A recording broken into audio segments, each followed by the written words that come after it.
For those who don't take TV too seriously, it's your favorite podcast with the best recaps. Your host Max will make you laugh till it hurts. It's Reality Alert.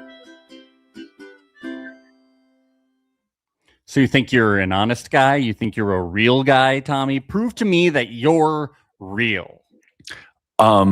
Chicken salad. Oh.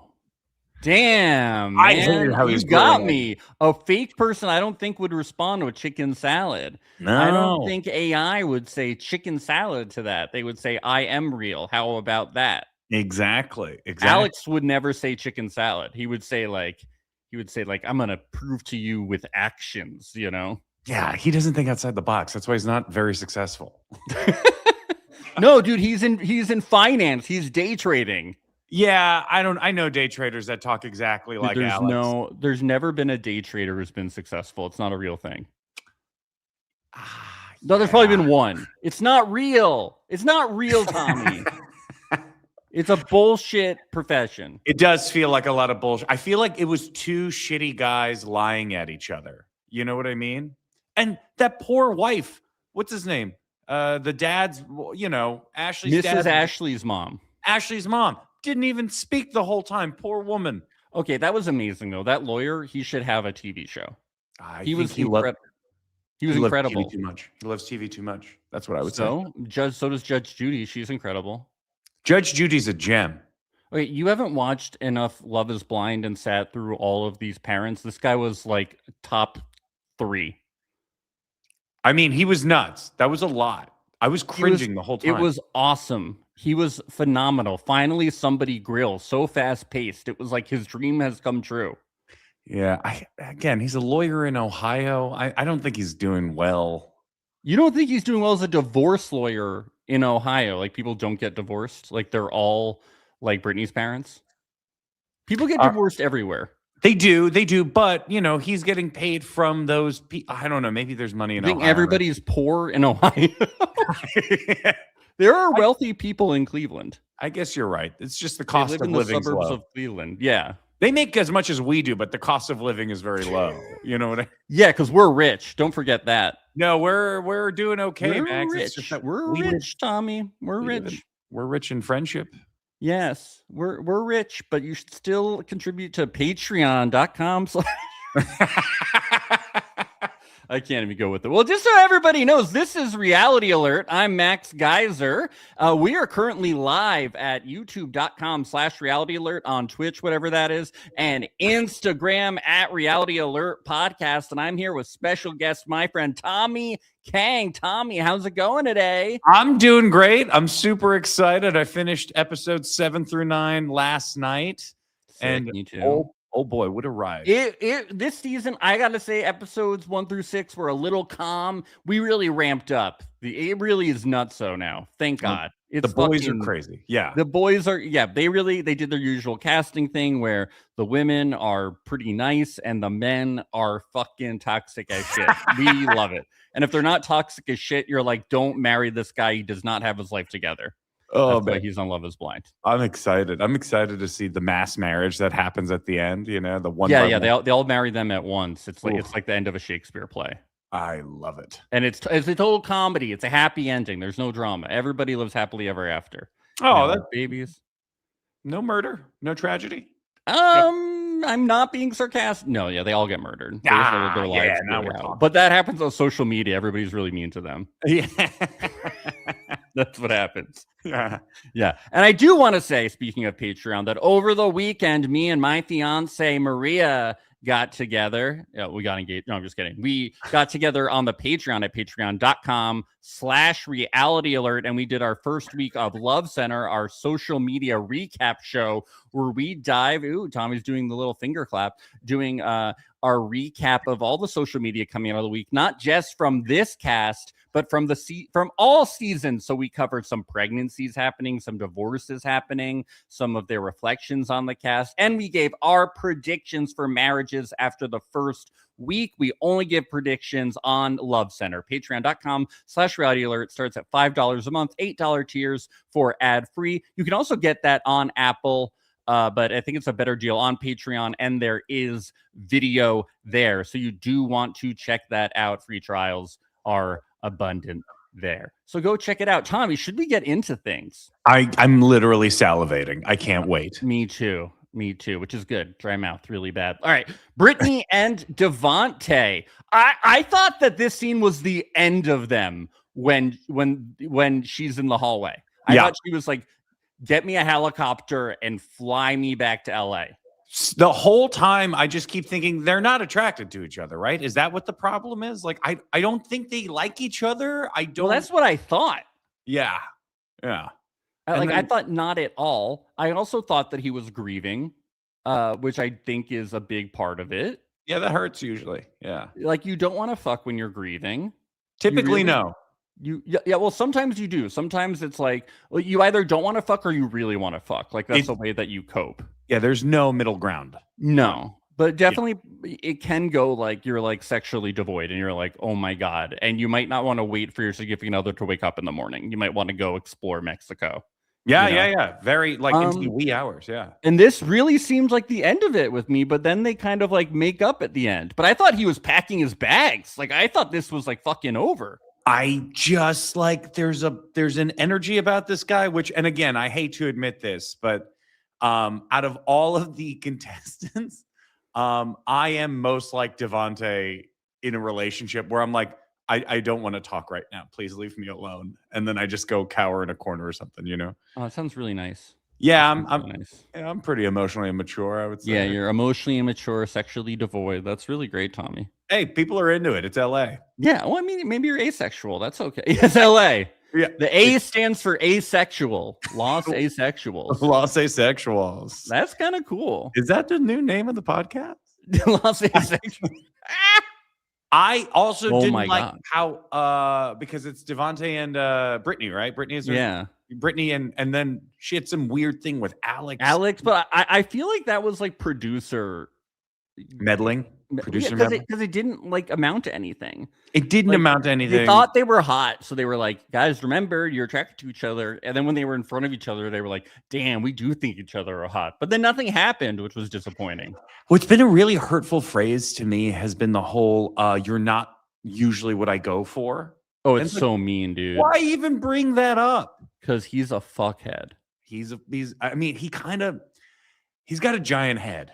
I like Devonte. He looks like I was talking about Alex. Devonte, yeah. What she said it too. She said the fat thing. So, but she didn't say it to his face. She said we all get fat when we're older. That's not nice. Yeah, but she didn't say it to his face. So which is a large face. Again, if we're looking at the same Devonte. He's got the head of a pit bull mastiff. Yeah, how did she not say it to his face confessionally? You think his face would just intercept it? So this is what she said. I mean, we're all going to get fat one day anyway. She said that in confessional. She's like, he's not usually what I go for, but... I mean, we're all going to get fat one day anyway. Yeah. That's really defeatist. I mean, come on. Would you propose that way? Would you say that, as soon as you just got in a relationship with somebody? No. Right? I feel like it's not a good thing to also, say. Sometimes you get thin because you get ill later in life. So we're all going to get thin one day anyway. Let's be more positive. Heroin chic, colon cancer is on the rise. Yes, we're all going to get cancer and get thin one day. Why don't we think about it that way? Yeah, I like it. Yeah, like one day I will be thin when I'm dying, hopefully, It's it's pretty great, actually. Yes, one day we will die. Yeah. Yes. But yeah, I but she does admit that she's like a projector, because she keeps saying like later on that she projects a lot. She finally admits it in a later scene. Yes. And she's always like, you're not attracted to me. I don't think you're attracted to me. And I'm like, but you're not attracted to him either. Like, are you telling him that he's handsome? We haven't seen that. We literally have not seen that. And my favorite though is Devon. She's like, you don't compliment me. He's like, I said you had a nice bathing suit. And I was like, fashionista. That's such a great. He's like, I complimented your clothes. And it's like, oh, I love that, because that is what a man. That's how a man compliments. You have a nice suitcase. I like your set. They match. Look, this day and age, it's scary to go right to a woman and say exactly that she's beautiful. You have to compliment something neutral. Yeah, because then she'll be like, "What about my personality?" Okay, they don't know how hard it is for men. It's And hard. especially we're so lonely. And I'm That's gonna the real part. We're lonely, and you know what? I'm gonna say it right now. Okay, It's never been easy for men, huh? it Let's is remember that so hard. every day. Literally everything is hard for men, especially Everybody- peeing standing up. Oh, It's so hard. it has It's so hard. it has an aim. Oh my god, you have Precision to aim. our dicks are so heavy and we have to like lift them with our frail little tiny hands. Sometimes I have to get my forearm involved. Our manicured hands. It's very difficult. Oh my god, yeah. Let's get we go to Columbus, Ohio. Nick Lachey's home state, everybody. He's very excited about it. Have you ever been to Columbus, Ohio? I have been to Columbus, Ohio. I don't know if I told you about this, but no one drives. Everyone watches Netflix on the freeway. It's very scary. The driving, I hate that. It's frightening. It's like, please keep your eyes on the road and not on adolescents. It has like London weather, where it's gray all the time, which was just like Cleveland, but London has like charm and greenery about it, minus one topiary garden that we saw in Columbus. Whereas I haven't seen anything charming about Columbus yet. Just be honest. No, have you seen anything charming about Columbus that has been shown? You know what? I like that they try to have Asian restaurants. That's good. I feel like most places do. Yeah, but like, is it the best? Would I ever tell somebody, hey, you got to try this place in Columbus, Ohio? No, I wouldn't say that, but yeah. I like that they try. Ohio, the trying state. That's what I would say. Yes, they try. They try. Yeah. And Gen Z is so mean. They call everything boring Ohio, and I don't like that. So Alpha likes Ohio. Gen Z dislikes Ohio. Yeah, it's very much like I guess like how generationally we've changed about the royal family too. Okay. Yeah, we don't like the royal family. I don't know. Do we? I don't really like monarchies. I'm not really a huge fan. Okay. Yeah. I guess I like liberty, Tommy. Why would I like liberty too. I like liberty. I'm a cold-hearted American man. I love America. I'm a blue-collar Ohio guy who lives the lifestyle of a 19-year-old college frat guy, okay? I also can't get over how many people just own houses in Ohio on their show. And then treat them like absolute trash. Holy shit. I am going to rent for the rest of my life. I accept that. But these guys are just... I don't know if they own their houses. I don't know. It's got to be a lie. It's hard to imagine. Nobody says that they own their house besides Jessica, I feel like. They keep using this term mortgage. I don't know. Oh, they do? Yeah. I think my ears blocked it because I didn't want to know. I didn't want to understand it. Yeah, it's hard when you see because you're shitting on these people in your head, while you're watching the show, and then you're like, oh, they are doing better than they own. No, they're not. They own a house and they treat it so terribly. It's disgusting. Man, it is bad. It is bad. Yeah, we'll have to get to that. Okay. Ashley knows that Alex is a demon. She burns sage to cleanse the evil spirits, and she even sages Alex himself to get all the demons out of him. She almost burned him with that little sage stick thing, But you know what? I'll say right now, I think Alex is a lot like her dad. They're both just crappy dudes. I didn't like her dad. I know you love that guy. I love him for entertainment, Tommy. I don't love him as a person. That's fair. That's fair. It's the same way I like Chris for entertainment. I don't like Chris as a person. He's great casting.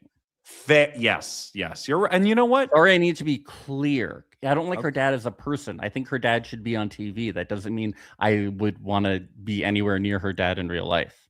The whole time I just kept imagining, what if I met my girlfriend's parents or my fiance's parents for the first time, and that's how they talk to me? Oh, I wouldn't interact. I would just leave. I think that would give me the ick for that whole bloodline. Yes.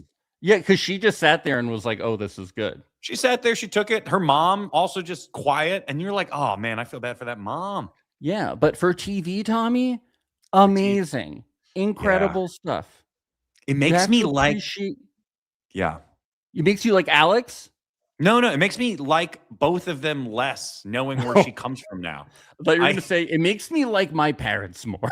That is the whole game that Love is Blind has been playing this whole time. But she should have performed like an actual exorcism. I don't think burning sage is good enough on Alex. He needs a full-fledged exorcism. He's just not good at lying. I get why he likes Trump, because they both lie and they're not good at it. You know what I mean? It's not that he's just not good at lying. He's just not good. He's also just not good. He's bad. He's a bad man. He's a bad guy. He's just doing sexual tourism. He gives me the creeps, man. Dude, he took his severance. He's doing sexual tourism. Yeah, dude, he's a sexual tourist. He took his in severance Australia. What is so? Yeah, well, it's what Australia's near. Max, it's Thailand. Yeah, basically. Is that what you're gonna say? I mean, whenever I think sexual tourism, I just think Thailand. So I do think Thailand a lot too for sexual tourism. You brought up Thailand last time. What's your fascination with Thailand? Oh, was he the person that was doing sexual tourism? There's a lot of those digital nomads these days that are just like, you know what? And your presumption is that they all do.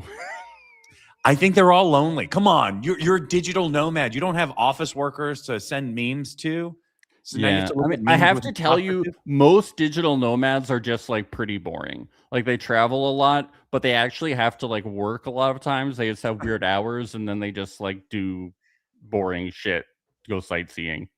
The digital nomads that I know, they're not like partying. I'm sure he is, but most digital nomads I know have like actual jobs, and they have to stay within certain hemispheres. Yeah, it is a boring, lonely job. And you know what? I just got to say this, Alex, when I look at his face, he reminds me of a mix between a shitty version of Ben Affleck and Steven Dorff, the actor. A shitty version of Ben Affleck? Maybe he just reminds you of Ben Affleck. No. Hey, he's on his upswing. You're right. He's on the up and up, Ben's doing good. Will Alex get a phoenix tattoo on his back? I feel like he would. He already has like the Maori tattoos going on, so he could get the phoenix. He didn't earn those. He could do it. Yes, he did. He played soccer. With who? Not Maori people, not Kiwis. Did you miss the part where he played soccer? I know that he played soccer. Well, no. He played goalie. I know the part where he got 4 knee surgeries and didn't shut the fuck up. He can get whatever tattoo he wants. Yeah. He's really my knee is broken. Give me a tattoo. I went to Wake Forest. It's like, we get you into Wake Forest. Separate from your fucking college life, loser. Okay, we don't care where you went to college, dude. If I'm still talking about my glory days as a 22-year-old, as a 32-year-old, I don't know, man. I don't think. Yeah, when we turn 32, we'll see what it's like. When we turn, 32. That was a fun age. Yeah, let's get to Jess and Chris. Jess says she appreciates that Chris is really stressed out, but he has made it clear it's not about her. In retrospect, I think it was about her. I think it was. I don't think he was stressed out. I think he was unhappy. I was watching that whole thing with my girlfriend, and she goes, "What a monster. How horrible, what a horrible thing to say to your fiance." And in my head, actually, let's be honest, I said it out loud. I go, I kind of understand where he's coming from. Oh, when he does the terrible thing? We're not there yet. We're not there yet. We can talk about it. I'm sorry. We're not there yet. I keep jumping I'm so excited to talk about it, Max. Again, yeah, we can talk about it. It's fine. Salivating, literally salivating. But yeah, let's take it a little step at a time. You're right. Okay, so at this point, Chris is bullshitting her and saying that he's just stressed out. Yeah, man. But they were banging the whole time. I mean, how stressed can you be when you're just banging? Well, he's trying to de-stress. But that's why they're banging so much? He can't. Maybe he would feel more de-stressed if she was also de-stressing by doing Pilates. Yeah. He should move to LA. All people do here is Pilates. I don't understand it. Everybody does fucking Pilates. In a way, all of those people would be great in LA. But I will say they'll probably move here. Yeah, I mean, they should. Do you know There's a whole shallow underbelly here of people just doing Pilates and buying Instagram followers. They would fit in great. Oh, man, the buying of the Instagram follow. And they were like getting mad at him about it too. They're all gonna do it. They're all gonna do it. There's this thing called Social Blade, which is how you track like how people are doing on Instagram and stuff, and people like use it to do it. And like all of the Love is Blind contestants have bought Instagram followers at one point, even though it's kind of known to not always be that good of a thing to do, because then your engagement is off and everybody can kind of see that you've bought followers. I've noticed that with a lot of people. Now that I'm privy to it, now I'm into it. I have noticed that. Because it's like you have 30,000 followers and then 3 people have commented, and it's like, this is a little weird. That's weird, yeah. You got to buy those likes too, for a little But extra. it's very clear that this guy just went on the show to get famous. I don't know if maybe. I mean, we'll talk about a face that shouldn't be. He looks simultaneously 13 and 30. He looks like a leprechaun. He acts like a leprechaun. He looks like from the movie Leprechaun. Yeah. He's the one with Jennifer Aniston. Yeah. Oh, early Jennifer Aniston. Yeah, he's like that little leprechaun. Oh, Max. Oh, a leprechaun. Oh. Oh. Oh, I wish you'd do more Pilates. Haha. Oh. Pilates. Oh. That's my Rachel. I thought you were being a fucking leprechaun. No, I was like, you don't sound like that's a weird leprechaun to me. I thought I was doing a really good. You sounded Irish. Rachel Green. Oh, should I be Ross? We were on a break, Rachel. Oh, pivot. Man, we did grow up at the same time, Max. That's crazy. It's so cool. Anyway, he goes on the show. He ends up with somebody with the exact opposite political views of her. He follows an account called Liberals of TikTok, which Chris is obvious. What? Yes. What? He's MAGA. He's a veteran. Yeah, I knew that. Yes. So if you do this, and that's why, like, when she talked about her politics, he was like, yeah, I love that you're so passionate about it. Okay, he was never gonna end up with her. He was gonna break up with her at some point. He went on this show to get famous, and that's why he ends things with her, and he immediately goes and buys followers. Oh my God, he's gonna run for office and he's gonna win, isn't he? That's like my nightmare. I mean, there's large precedents. Many reality stars, and not just our president, have gone on to win office in various places. So. I hate that. Yep. Oh man. Jess does wonder if things are good or are too good to be true. Bodies in the basement? Yeah, probably. Probably a ton. Actually, oh man, that was ones weird. That went after me Lucky Charms and me gold. Oh, I had to kill them. They weren't doing enough Pilates, so I had to kill them. But the bodies in the basement. Oh, you did that? Oh, I'm Rachel Green. Oh.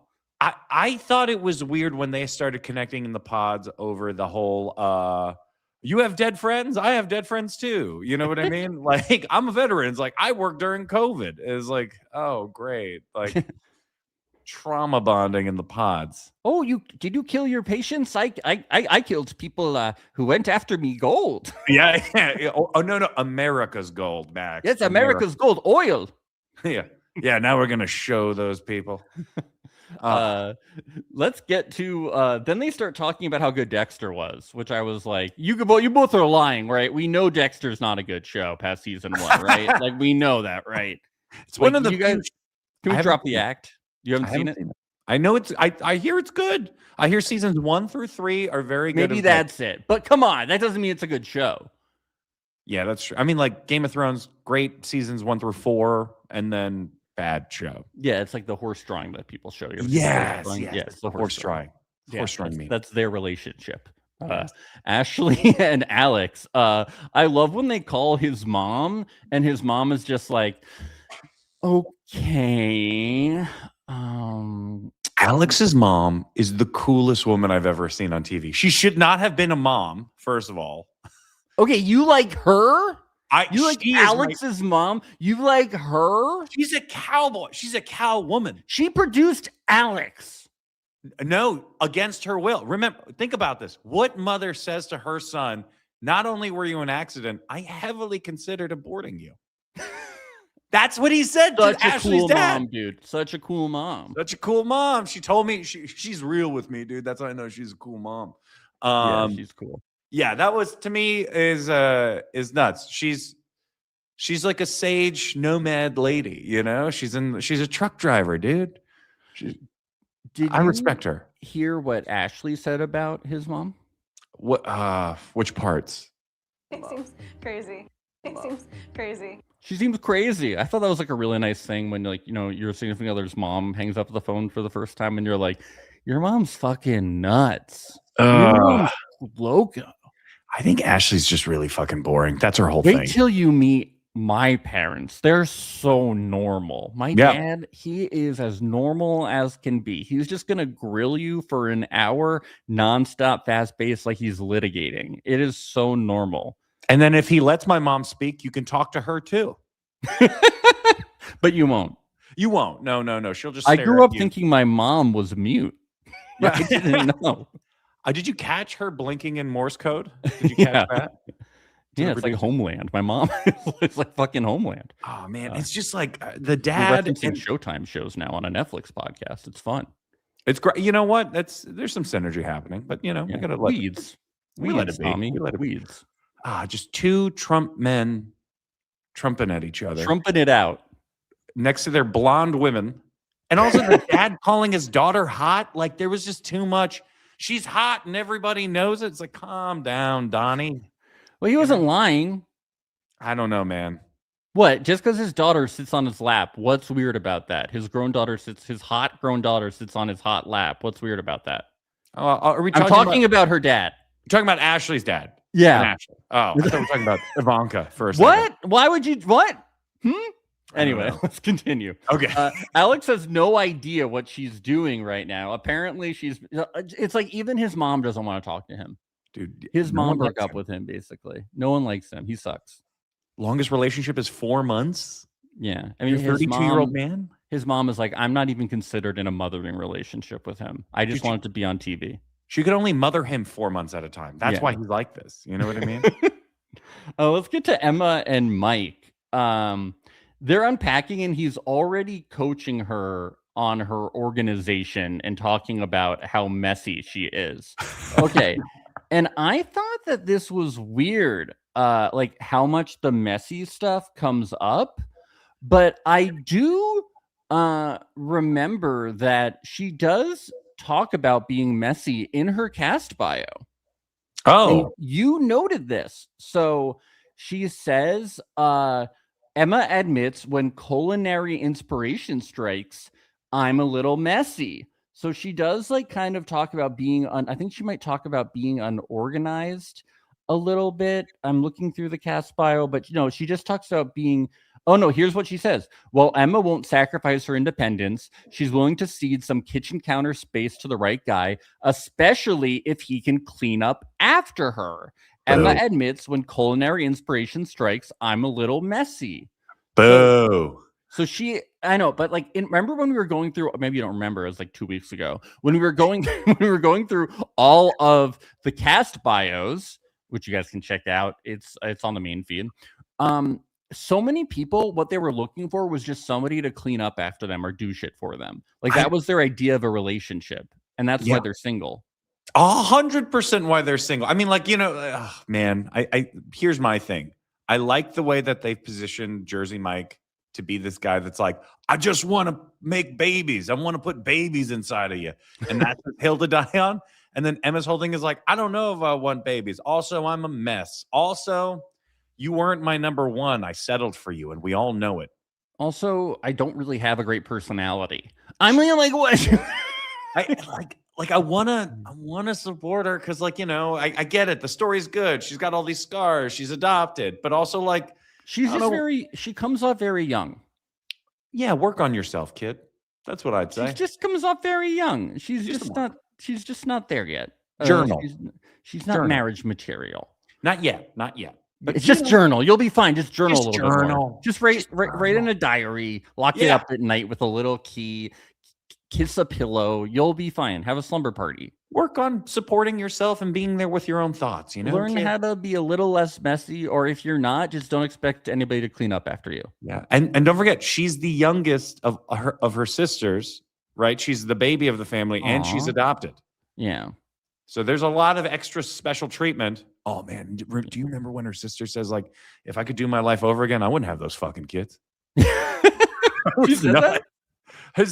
Emma's sister, they were doing the parent meeting or whatever, the family meeting, and her sister goes, I don't know why you guys are so crazy about kids. And Mike's like, I gotta have kids. I gotta fucking come inside of this woman and make kids.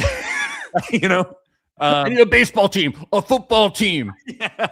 And then the Emma's sister was like, well, I have 2 children, but if I could live my life over again, I wouldn't have them. Yeah, they fucking suck. Ooh. Maybe your kids just suck. Maybe you did a bad job raising them. Everything about that. But then they showed the kids, and they're sweet kids. They were polite. You saw them for a second. For a second, but it's not like they're Maybe she freaking. drugged them. Maybe they were on the best behavior. They were like maybe given like a little shot of whiskey. They're not making shivs or anything. They're nice kids. You don't know that. You're right. Kids are always trying to stab each other. They're always trying to stab each other, dude. Yeah, but this thing about people fucking like wanting people to fix them, like look at guys like Jordan and Connor. They're living like slobs, and they're just waiting for a woman to come into their life to fix them. Which one is Jordan?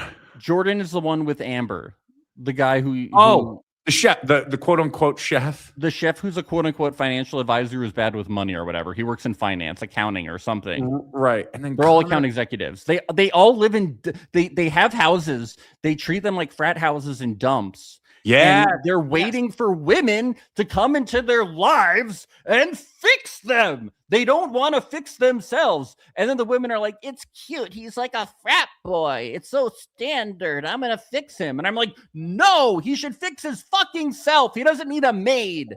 It is nuts how much white men can get away with. I like it's incredible. And people will still try to fuck you guys. It's nuts. It's you know how so hard hot, I have. dude. You know how many headboards I've run through?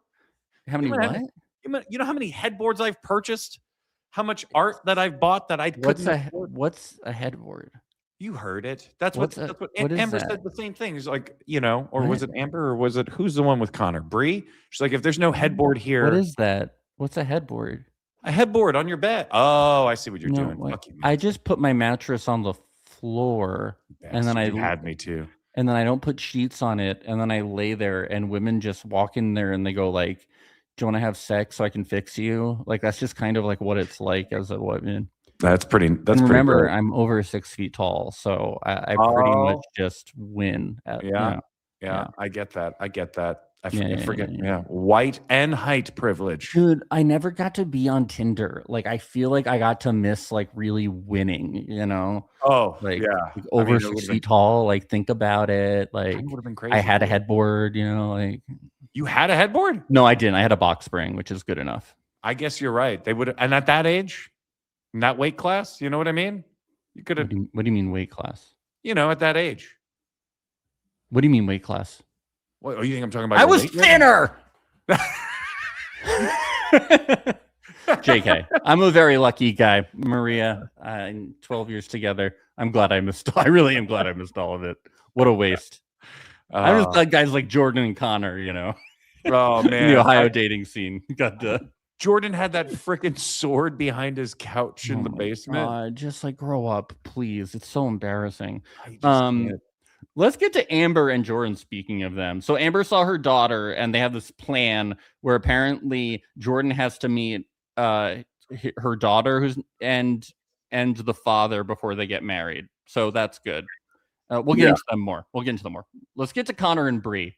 I just thought it was really funny that they're in bed and it looks like they're gonna go to sleep, maybe, or they're just hanging out. But he's in a white t-shirt and she's in a black top and full glam, like she has full makeup on. That's all she does. Yeah, she's always put together. Also, I don't know how mean this is, but I've been watching Bree's face so closely, and I think I finally figured out which celebrity she reminds me of.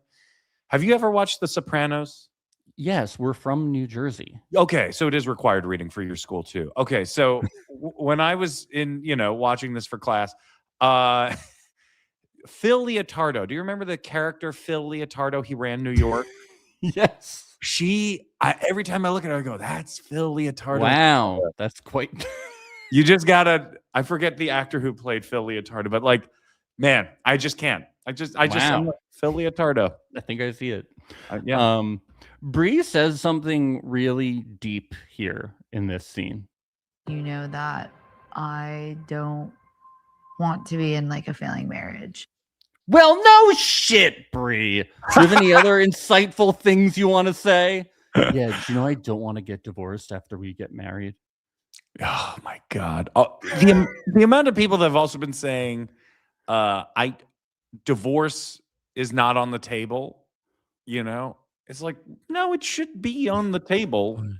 When I say yes, I actually mean till death do us part. Like I actually mean it. I'm not kidding. It's not a prank. This isn't punked. I think the two cringiest things about this show is watching its existence. No. I'm saying watching people lie to each other in a relationship, and then the second cringiest thing is realizing how much I've said those same exact things in a relationship when I was younger. Oh no. Oh yeah, I'm sure. You know, because like, you know, when you're young, you don't know any better. It's like, you know, like I don't want to be in a failing marriage. Yeah, absolutely. That's what you would say. I don't want to be in a failing relationship. You know. You said. You know that I don't want to be in like a failing marriage. I didn't know that your real name was Captain Obvious. I didn't know that was your fucking name, Captain. Yeah. And that's my daughter. I'm Phil Leotardo. I run New York. Yeah. Anyway, Connor says we're going to give it all we fucking got, and Bree says, "Do you have to say fucking got? What, is there no cursing in the bed, Bree? Can we not curse in the bed?"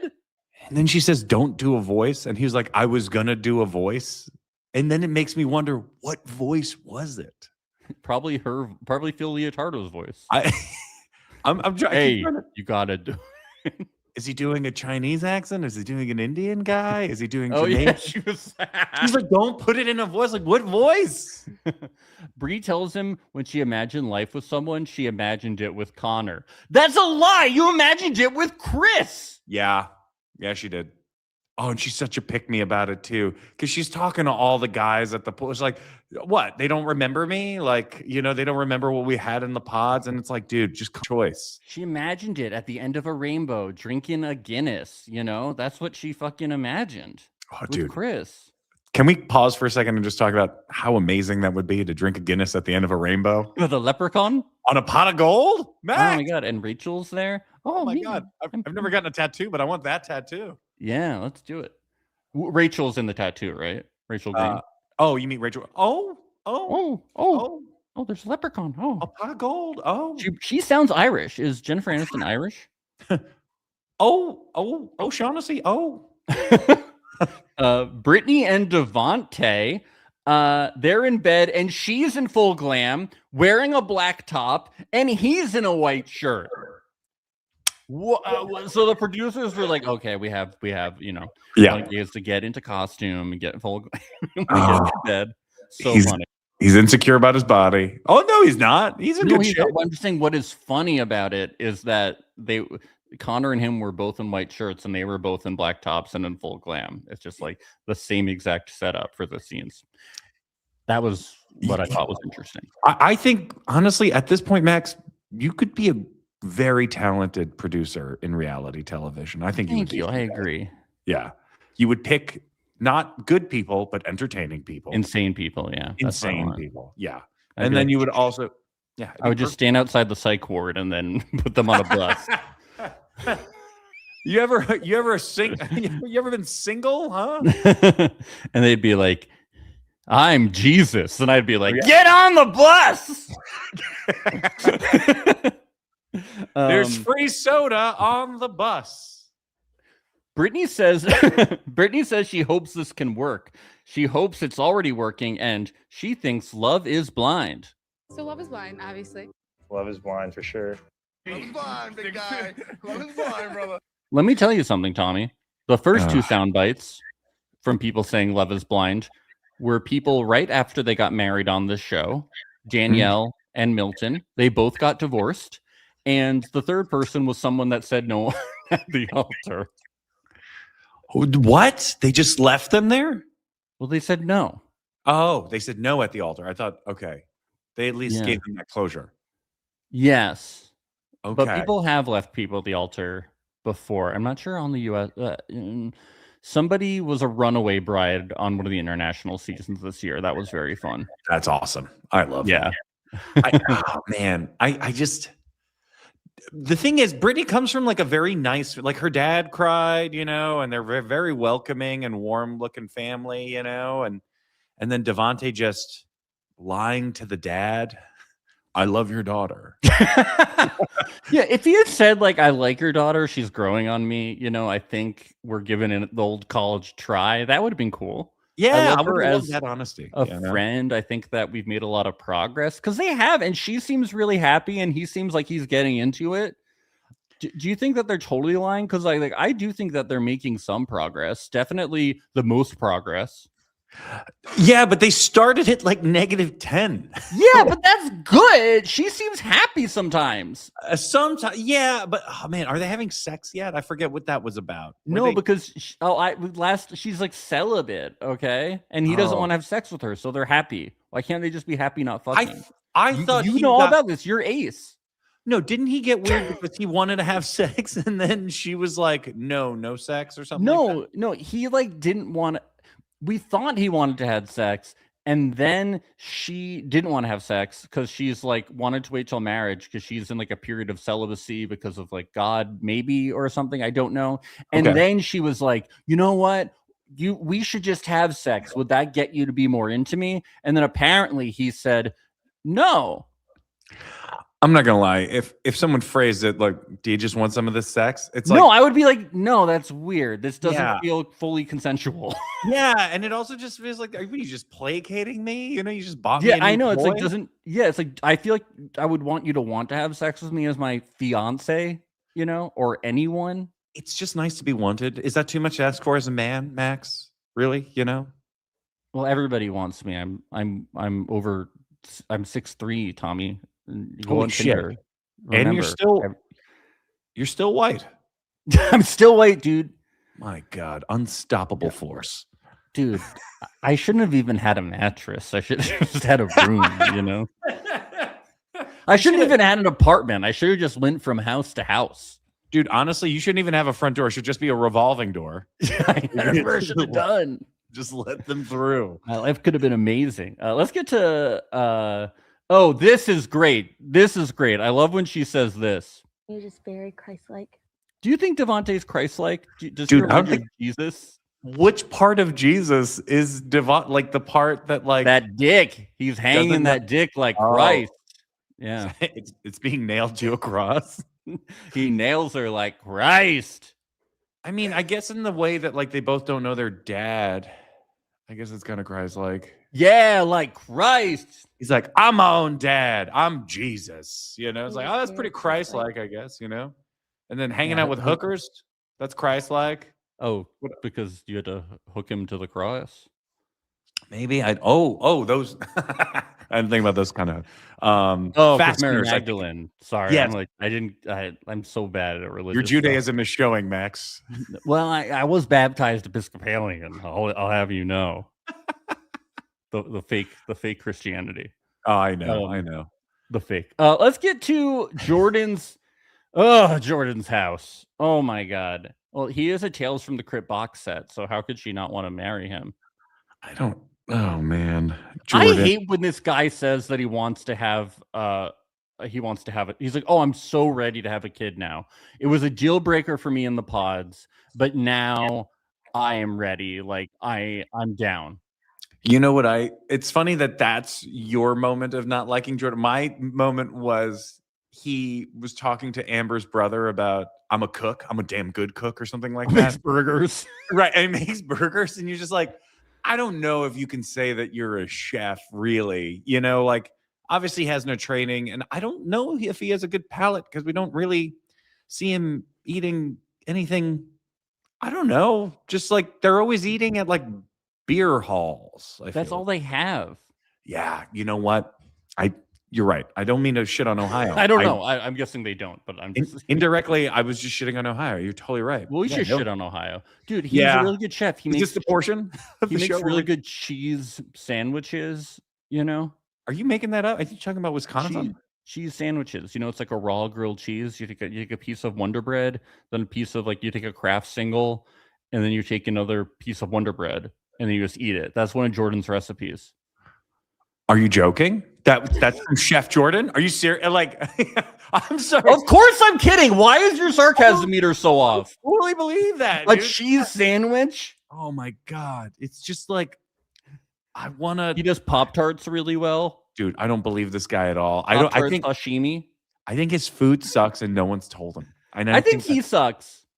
I actually think him and Amber are very sweet together. But he's bullshitting, okay? He has this shitty house that he treats like shit, and he's like, I think we should get a new place with us closer to Columbus, and we should have your daughter move out of school because I want to be closer to some bars. Yeah, that does suck.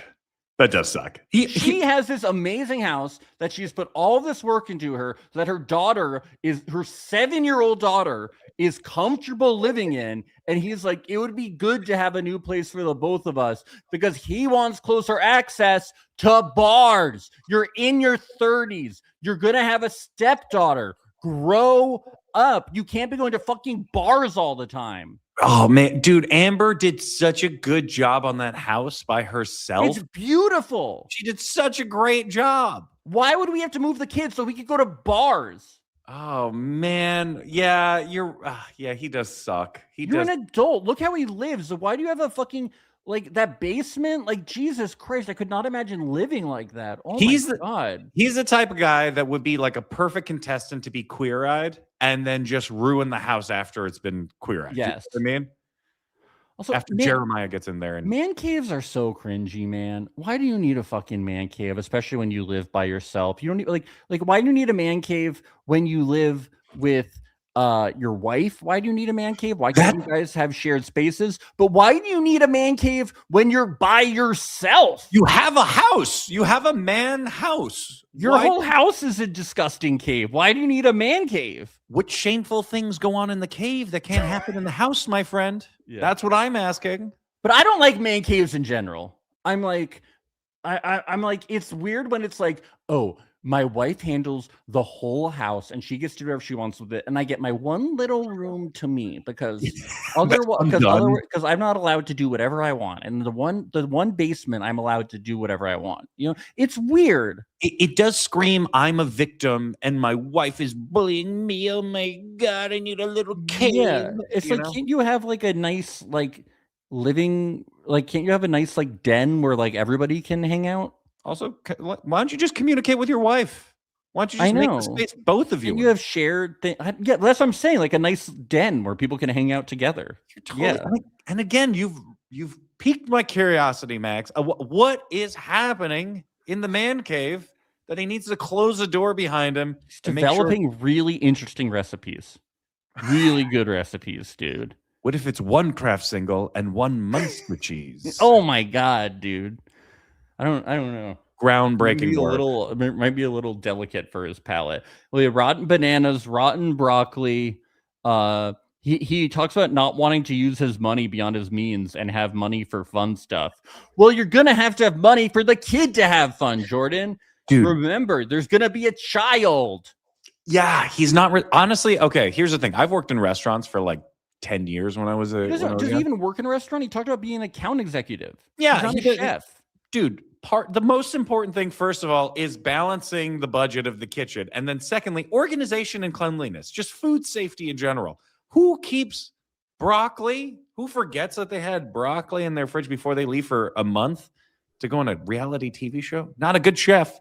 I would not eat his food. He can't move to Mount Vernon. Those bars don't have enough variety. It's just not going to be okay. It's I feel really bad for him. And I do like Amber. Amber's grown on me. I didn't know how I felt about her. I really like her a lot. Yeah. Yeah, she's cool. She's kind of like my number one. I like her the most.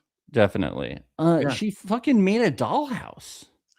Dude. And like there was such an opportunity for an Ibsen joke and no one took it. Oh, I wonder why.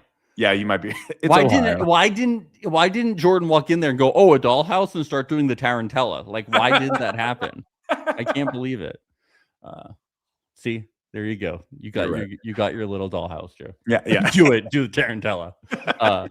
Yeah. So Vic and Christine, we meet her mom, who's so old. It made me aware of my own mortality. It made me uncomfortable. I don't like old people. Oh, dude, I forget about Vic and Christine. They are like Are we talking about the right people? Who are they? Vic and Christine. Who? Was I just talking about someone? They're on a totally different level, dude. Like they're like above it all. You know, they shouldn't be on the show. What are they doing? Honestly, they're the most Christ-like. Yes. That's what's going on. You're just very Christ-like. And you know what I always say about Christ? I thought he was hot. Can I say that? I thought Jesus was really hot. Honestly, he was that's hung. Part you of know, Jesus was hung. He was hung for a few days, I think. No, I'm talking about his dick.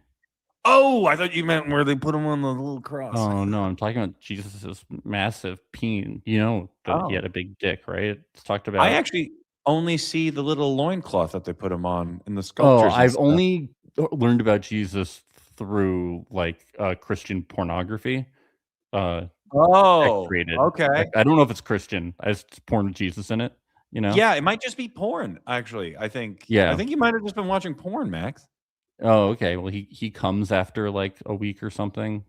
He comes after 3 days. He returns. 3 days, yeah, something like that. Yeah, takes him 3 days to come. Did we just write a porn, Max? Yeah, I think we did. Never happened before. Yeah. Anyway, that's that scene. Do we really have to talk about them? Is there anything? No, I like Christine's mom. Her mom was really sweet. Everyone gets so emotional around Vic. He's such a good. You know what? Boo tomato, boo tomato, boo. How dare you? Vic is a couch. Vic no, is a they're couch. great. I really like them. They have a really good conversation later. They're just boring.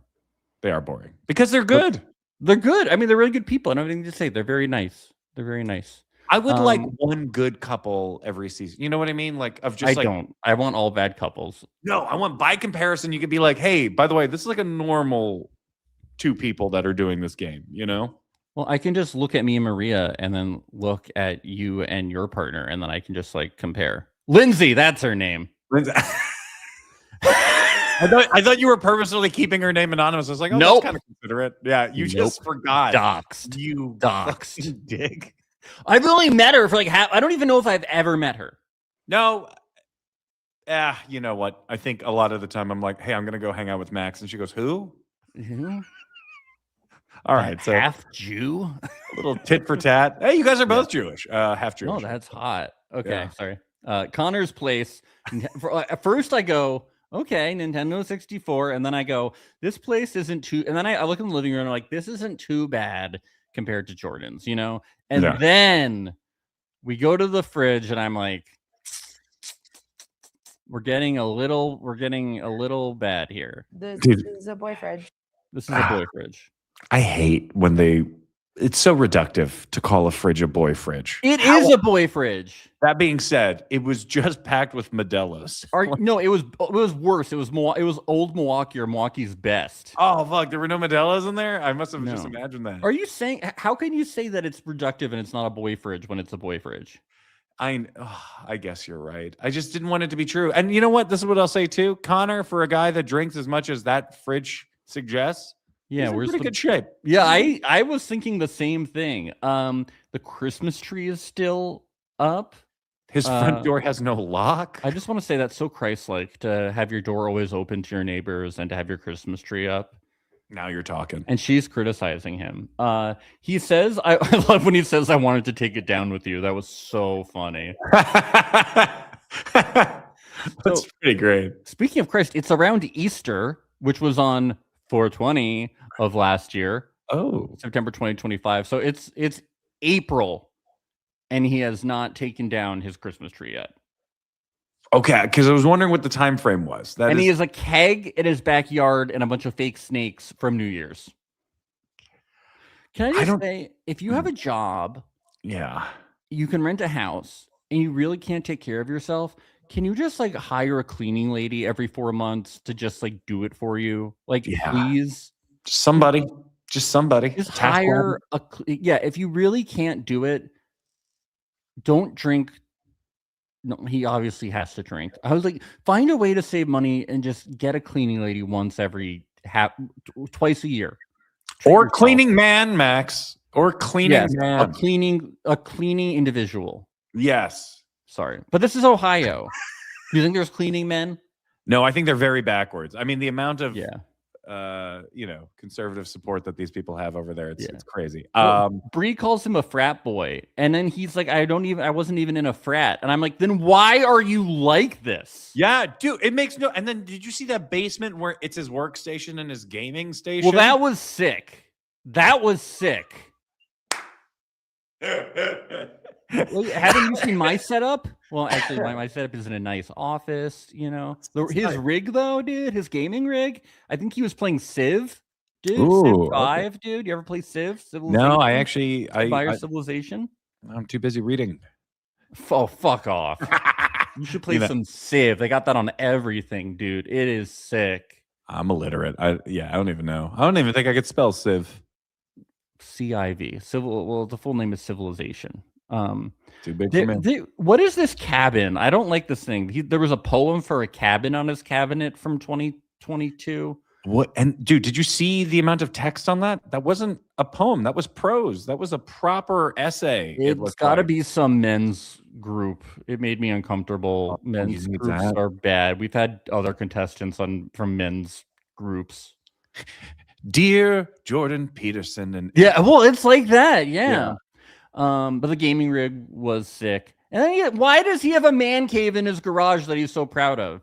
Dude, his house is a fucking piece of shit and he's got a man cave on top of it. You know what this man cave looked like? It looked like this garage that this kid in high school had that we would go over and like drink in, that his parents like let us do it, that had like a bunch of couches in it. And his parents were like, well, as long as you guys are safe, you can just like drink and just like smoke weed at our house. And it had a bunch of shitty couches in it. And I'm like, this is like a teenager's dream. Like, this is so embarrassing. I will say, the older I get, the more I realize, like, part of what I imagine women are attracted to is a sense of safety and security. And at no point walking through Connor's house did I think any of that was safe. If I woke up there, think about it, right? You pass out, you get into a car crash or something like that, and he saves you, pulls you out of your wrecked vehicle or something, you know? You wake up in that garage or in that house. I wouldn't feel safe. I felt very unattracted to it. 100%. Yeah, he gave me the ick like nobody's business. It's like, you ever see that meme where it's like Goofy, or it's like one of the Goofy characters, and it's a girl and she's messy, and he's like, "Damn bitch, you live like this." That's how I felt like about Connor. It was and Jordan. I thought it was kind of cruel. Like, first of all, because you go from Cabo to that, assisted living dormitory that they all go to, and then they see each other's real houses, and it's like, okay, I get it. Cabo, like, you'd be an asshole to not have a good time there. You go to the assisted living thing, the dorm, and then you're like, yeah, this is all clean and it's completely fine. And it's like, show me where they live, and then see the dark underbelly of the beast. Oh, I think who had the nicest home? I kind of like Jessica did. Jess's house looked like it was designed by Donald J. Trump. It was gold. Well, but it's not. She's very liberal, even though she's after a MAGA guy. Yeah, but also, even though she has the same aesthetic as Trump, I know she didn't vote for him, but there's something very... You think Donald would like her weird green heating padded bedroom? I think, yeah, if there was more gold and marble... I think hers was just like boring modern. I don't think it was Trumpian. It was just like Dr. You know what? I'm going to get a lot of shit for this. I could feel it. But what killed me? The pooling curtains. She didn't pull those off, if you know what I mean. They needed to be up higher. You're going to get so much shit for this, dude. Yeah. You might. I never understand what people are going to give me shit about or this podcast, and I'm always like, what? That's what you're upset about? Those pooled curtains weren't working, girl. I don't know how to tell you.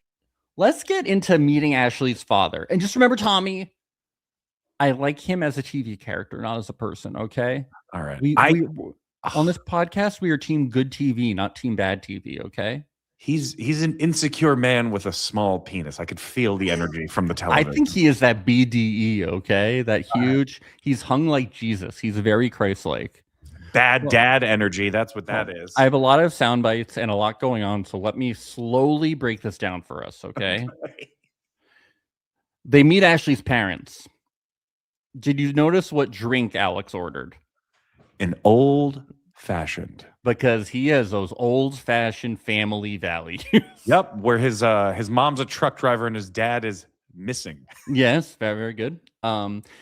Ashley's dad eventually talks in like this kind of serious lawyery voice, but this is how he greets her. Oh my God, I love you so much. Oh my God, I love you so much. Oh my God. Dude, he's just Hello, my daughter. I love you. You're uh, so hot. Oh my God, my hot daughter. Come sit on Papa's lap. La, la, la, la. he's a shitty dad, dude. You could No, tell. I'm not. I love my daughter. I'm a lawyer. He's a selfish man. I can No, feel I'm it. not. Ha ha ha. Oh, do you love me, Papa? Then let me go to college and read books that I want to read, Papa. Like the Alchemist. Her dad, he had Alex pegged. Beefcake, quarterback. Beefcake, quarterback. He has the charm. No, he has the voice of John McEnroe, but the charm of no McEnroe. Both Pat and John are great, actually. This guy, he's just man. He looks like if Art Garfunkel. No, he looks like Art Garfunkel. That's what I'm gonna say. He does look like Garfunkel. Did you hear her dad's laugh at all? That's a man that doesn't have friends, dude. He does not have friends. He doesn't need them. He's entertained by himself. He thinks he's funny because his employees laugh at his joke. I think his existence is funny. I love him. I want him around all the time.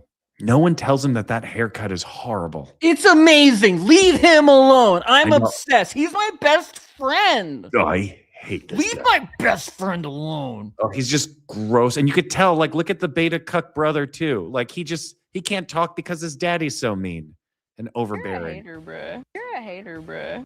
I am. You are. For this man, I can't even remember his name. So we learned Not that Alex, Garfunkel. Mr. Ashley's dad, we learned that he's a day trader during the day, Alex, which is so sick. And he didn't vote for Trump, but he would have, and he's happy that he won. How surprised were we by this news? All of it, the whole thing. I mean, you remember when we were going through the cast, I was like, I had a sneaking suspicion every man on there I think all of them have. was a MAGA. I like how Alex says he's playing the fool at one point. He's like, "Yeah, I'm playing the fool." I'm like, "No, you're not. You're a fool. You're just you're an idiot. You don't need to play anything. You're just guess- dumb." In the way that, like, with good acting, it's not acting. Yeah, You know what I mean? I know many actors who are just totally stupid and like they're so good at acting. Like they're Yeah. so good. Like the way you played that moron was amazing. It's like, Yeah, "Oh, it's like I that." did it." Yeah. Alex says he's drawing from a desire to rewrite his own childhood, and that's why he wants to be a father. And then he like brings it back to soccer somehow. I'm like, so you want to have kids just to like put your own trauma of not only your childhood, but not getting to play soccer onto them? That Do you is know- going to be so bad. You know, I think he got 4 knee surgeries because his dad wasn't around to teach him how to run properly. That's what I think it is. That's great. I love that. If he had a papa, he could be a big soccer star. Did you play little kid sports at all? No, my dad's a martial arts instructor, so I just got beat up for like 15 years. Okay, that's good. Yeah, not by so- him. Well, every now and then. Yeah. Well, in little kid sports, there were always these dads of like the kids that were good who like had also played sports or little Oh. kid sports, Hey. and like these particular dads would just they would be like the coaches, and they would just yell at their kids like their kids are going to amount to anything. And they I- don't. No, The and kids never do. and Alex is going to be that dad. Dude, he's Because such he's trying, he's gonna be like, you need to do what I failed to do. he's at no point is he funny either. Like he's just a serial killer. Yeah, he is devoid of humor. Well, so is Ashley, so they're perfect in that way. Yeah, Ashley just like, ugh, I can't. I don't like her either. But I don't think it's her fault. I don't think it's her fault that she sucks. Yeah, it's Alex's fault. And her dad's. And that mean, not it's Alex's own fault that he sucks. Yeah. Her dad says he did divorce work for 41 years, and his advice is never call your significant other a name that they will remember for the rest of their lives. And I was like, that's actually really good advice. I like that.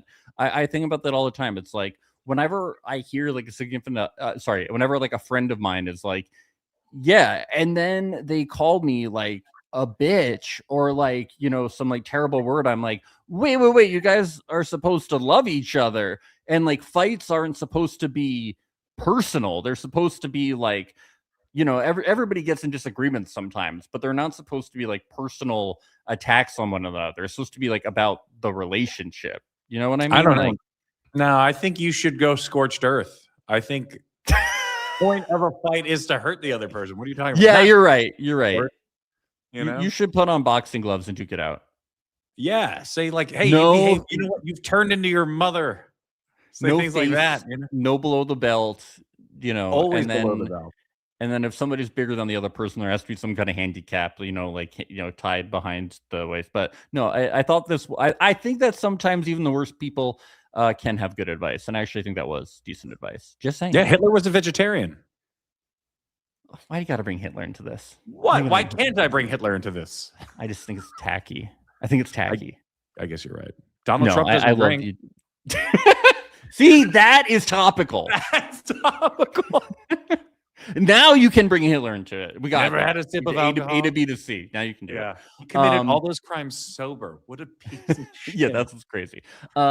Alex says, this is great. I love when Alex is like, I've gone all around the world. I've traveled all around the world. And that's how I know that there's only two places I want to live. Arizona or Florida. Dude, wait a minute. What a fucking loser. I can't. I've been all around the world. Smell my finger. Yeah, that's right. I've fingered everywhere.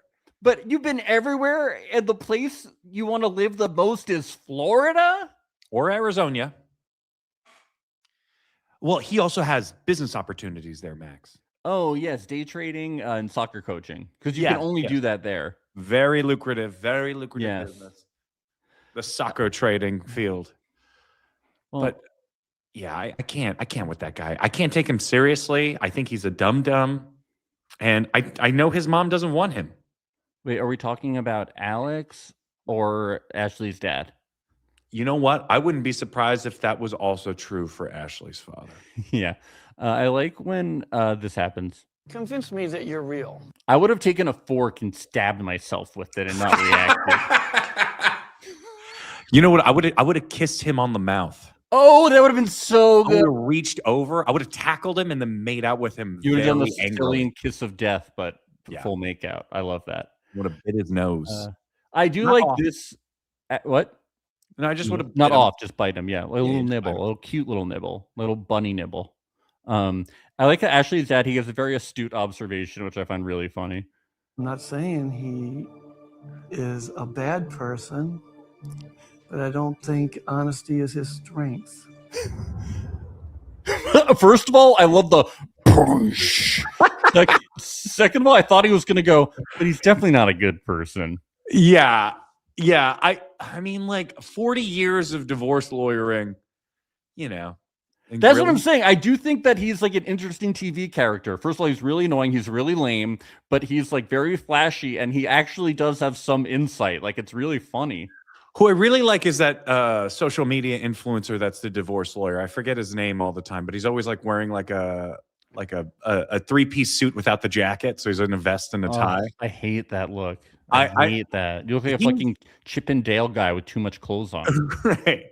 He's got a lot of hot takes, but I think, you know, not Garfunkel here is trying to be that, you know. He's like, oh, this is my big break, you know. It's like, dude, you're not half as charming as a McEnroe brother. You couldn't even be the third McEnroe brother. He does look like a McEnroe. He's got McEnroe in him, I think. He looks like a Bob Ross McEnroe. He looks like it did remind me though of him saying that Alex, like, he's not sure if he's a good person, but Alex doesn't know if he's a good person. Listen to this. I understand that this is just a shell, and yes, I've been blessed with a very good one to chase athletic dreams and accomplish most of them. And I do hear quite a bit from other people that it's a very good shell, but it's one of those things that doesn't mean that I'm a good person yet. I think that's almost more important than how I look with a girl on my. Doesn't mean he's a good person yet. Boo! I hate that. Here's the truth. I laugh like that. That's why I think I hate this dad so much. You do not laugh like I do. I do. That's a. You know who else laughs like that? Alec Baldwin laughs like that. Oh, he does. Yeah. You know, that's the Alec Baldwin. But I think, yeah, Alex just sucks, and he's like really not doing battle with his demons at all. Like his mom being like, I think he's finally mourning the loss of soccer. And you're like, dude, he's 32. Like, that's why he needs an exorcism. He's not Christ-like. He needs to be exorcised. Dude, yeah. If Devonte is Christ, Alex is the devil. The power of Christ compels you type thing. Yeah. I love how at the end of this, Ashley's dad just goes like, you guys were so fun tonight, man. This was so fun. Great having everybody. Okay. Let's just apply. Great job. I hope he begs his wife for sex every night and she never has given it to him in 20 years. That's what I hope. My tummy hurts. Yeah. I hate that guy. Some other funny things that her dad said. There's so much great shit here. Hold on, this is so good. If she says, this is what I want, Daddy Dum Dum's good with it. He said Daddy Dum Dum? Yeah, let me play it again. This is what Ashley's dad said at the end. If she says, this is what I want, Daddy Dum Dum's good with it. Daddy Dum Dum. How do you not like this guy? Daddy Dum Dum's good with it. His name's Daddy Dum Dum. No, he's condescending to his daughter and hasn't let her stand on her own 2 feet. Would you not be condescending to her? She is with Alex. Yeah. Would you be ascending to her? Oh, yeah. Would you be pro-sending to her? Whatever. I don't think he didn't raise strong children because he was bullying them. I hate that guy. Well, his name is Daddy Dum Dum, not Daddy Smart. Okay, he couldn't have done a better job. It's not Garfunkel, Max. His name is not Garfunkel. He literally says his name is Daddy Dum Dum. I guess you're right. It is Daddy Dum Dum. Convince me that you're real. Okay, let's get to Emma and Mike. Did they give a name to the puppy? Did the Chiron say what the puppy's name was? I missed it. Anyone know? No. Anyone? Listeners? Anyone? Okay. Apparently, she's like waiting to hear about a promotion, or I don't know, who the fuck cares. I don't think she has a real job. Yeah, I don't either. Let's get to episode 8. Did we really just do episode 7? Sick. All right, episode 8. We get to Chris's apartment. He has a nice apartment. Maybe it's worth. She's like, I don't care that he's a MAGA. He doesn't live like the other guys. It's okay. Wait, is Chris MAGA? Oh wait, Chris the veteran. Yes. Veteran Chris. Chris the MAGA guy is MAGA. Yes, my bad. He has a cat named Chibi. He has a fucking cold plunge. I'm so sick of cold plunges. I never want to hear about a cold plunge ever fucking again in my fucking life. He also doesn't have a fancy cold plunge either. That's a bucket. He has a bucket that he leaves outside. It's not. There's no care. There's no care or upkeep. Yeah, I'm whatever. Let's get to Jess's house. She's a whole house because she's a doctor apparently. Internal medicine doctor, yeah. Yeah. And she loves snakes. She really wants to be able to host Christmas. And he's like, oh, this is a little far out for me, but apparently it's 12 minutes from where he lives. So, but you can't like walk anywhere. Whatever. Who cares? They're gonna get fucked over anyway. They're gonna end they're done. What a loser. That guy. Which one? Chris, obviously. Okay. Well, she decided that she was, you know what? Okay, obviously he's terrible, but she definitely knows his politics. And when you decide that you are going to overlook the fact that somebody is conservative when you were on the left, you are going to end up in situations like this because they don't respect women. I will say that, yeah, if the difference between liberals and conservative obviously have changed over the decades, it's like now it's so much about there's so much more character and social issues wrapped up in those labels now. And so now it's like, yeah, if you're that, you don't like people. You know what I mean? Like she posts all this stuff on her Instagram about like trans visibility and like going to like drag queen things and like being a fan. And I'm like, how can you have all of this and then say that you're going to get engaged to somebody that is obviously diametrically opposed to everything that you believe in? Like, this is what's going to happen. And I do feel bad for her, but it's like, this is what these guys are fucking like. Dude, that's what real men are, though. Real men are, let's go to the strip club, boys, because I'm just told my... Well, then don't date real men. Date liberal losers. Soy boys. Like us. Soy boys like us. Like, I don't know what to tell you. I'm allergic to nuts. Like, it's like, that's what happens. Like, there were obvious red flags from him. Like yeah. If he is not, and if he's just saying like, I encourage your politics, or like, I'm apolitical, or like something like that, if he is not straight up speaking out against bad shit, then he is for it. It's very clear. I don't know, man. I mean, I know you are seeing the political connection. I think it's a lot deeper than that. I think it has to do more with his height. Well, that's also part of it. I think it's because he is a leprechaun. Short. So, but yeah, I'm talking about in the pods. She might not have known his height. Oh, you're right. But no, you could tell. You could tell from that squeaky voice he's got. You could tell that he was, yeah. I like to have sex with women. And I love CrossFit. We didn't see a lot of them in the pods, though, so I'm not 100% sure.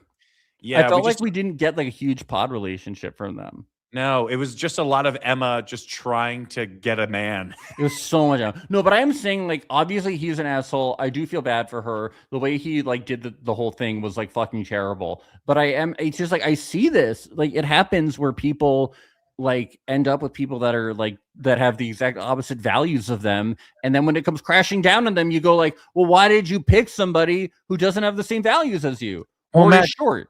I don't know if you remember, he doesn't give a flying fuck. You know, he doesn't give a flying fuck. Well, that's the problem. She gives a fuck. That's like her whole thing. She's a doctor who cares. So why would you go with somebody who doesn't give a fuck? A flying fuck, Max. A flying fuck. Did he say that? How many times did he say that? I want to say I heard it like 8 times. Was it a fuck on the ground, or was it a flying fuck? Did he give a fuck? No, it was an airborne fuck. It was an airborne. Oh, but did he say that on the show, or was this something like it had achieved wingless flight? Oh my god! And this was on. He said this on the show. The flying. Oh my god! Thing. Yeah, Max, I can't believe you missed. How many times? I must have missed it. You know what? We should have made a drinking game. Yeah. Well, Alex and Ashley. Ashley talks about her job, and then Alex is like, I'm a nomad, a digital sex fucking nomad. His personality is so fucking boring. Which personality? Does she have one? Who has a personality? He's kind of like if Patrick Bateman grew up in Ohio. He is Patrick Bateman. He's very just not creepy. fun. Yeah. Patrick Bateman has Riz, cool. Dude. Yeah, dude, he's got a ton of and he's got great sound equipment. A ton of designer shit, you know. He's tall. He has a headboard. Oh yeah, multiple headboards. You know, he's working at that great finance company. Oh my god, he's Patrick Bateman. We get more stuff. We get more like great tourism board stuff for Florida. You know, they're really pumping Florida. Really great sponsorship stuff for Florida coming out. That is who goes to Florida. That is who votes in Florida. Yeah, Alex has concern. So just to explain. He's already secured a job in Florida, and Ashley is like, well, I'm trying to figure out my job here. So Alex has concerns with Ashley not being fluid enough. I thought that was against his politics. Very funny. Yes. Good job, Max. I like that one a lot. Thank you. Wait, hold on. All night writing that one, I assume. Yeah, no, it's definitely on the spot. Come on.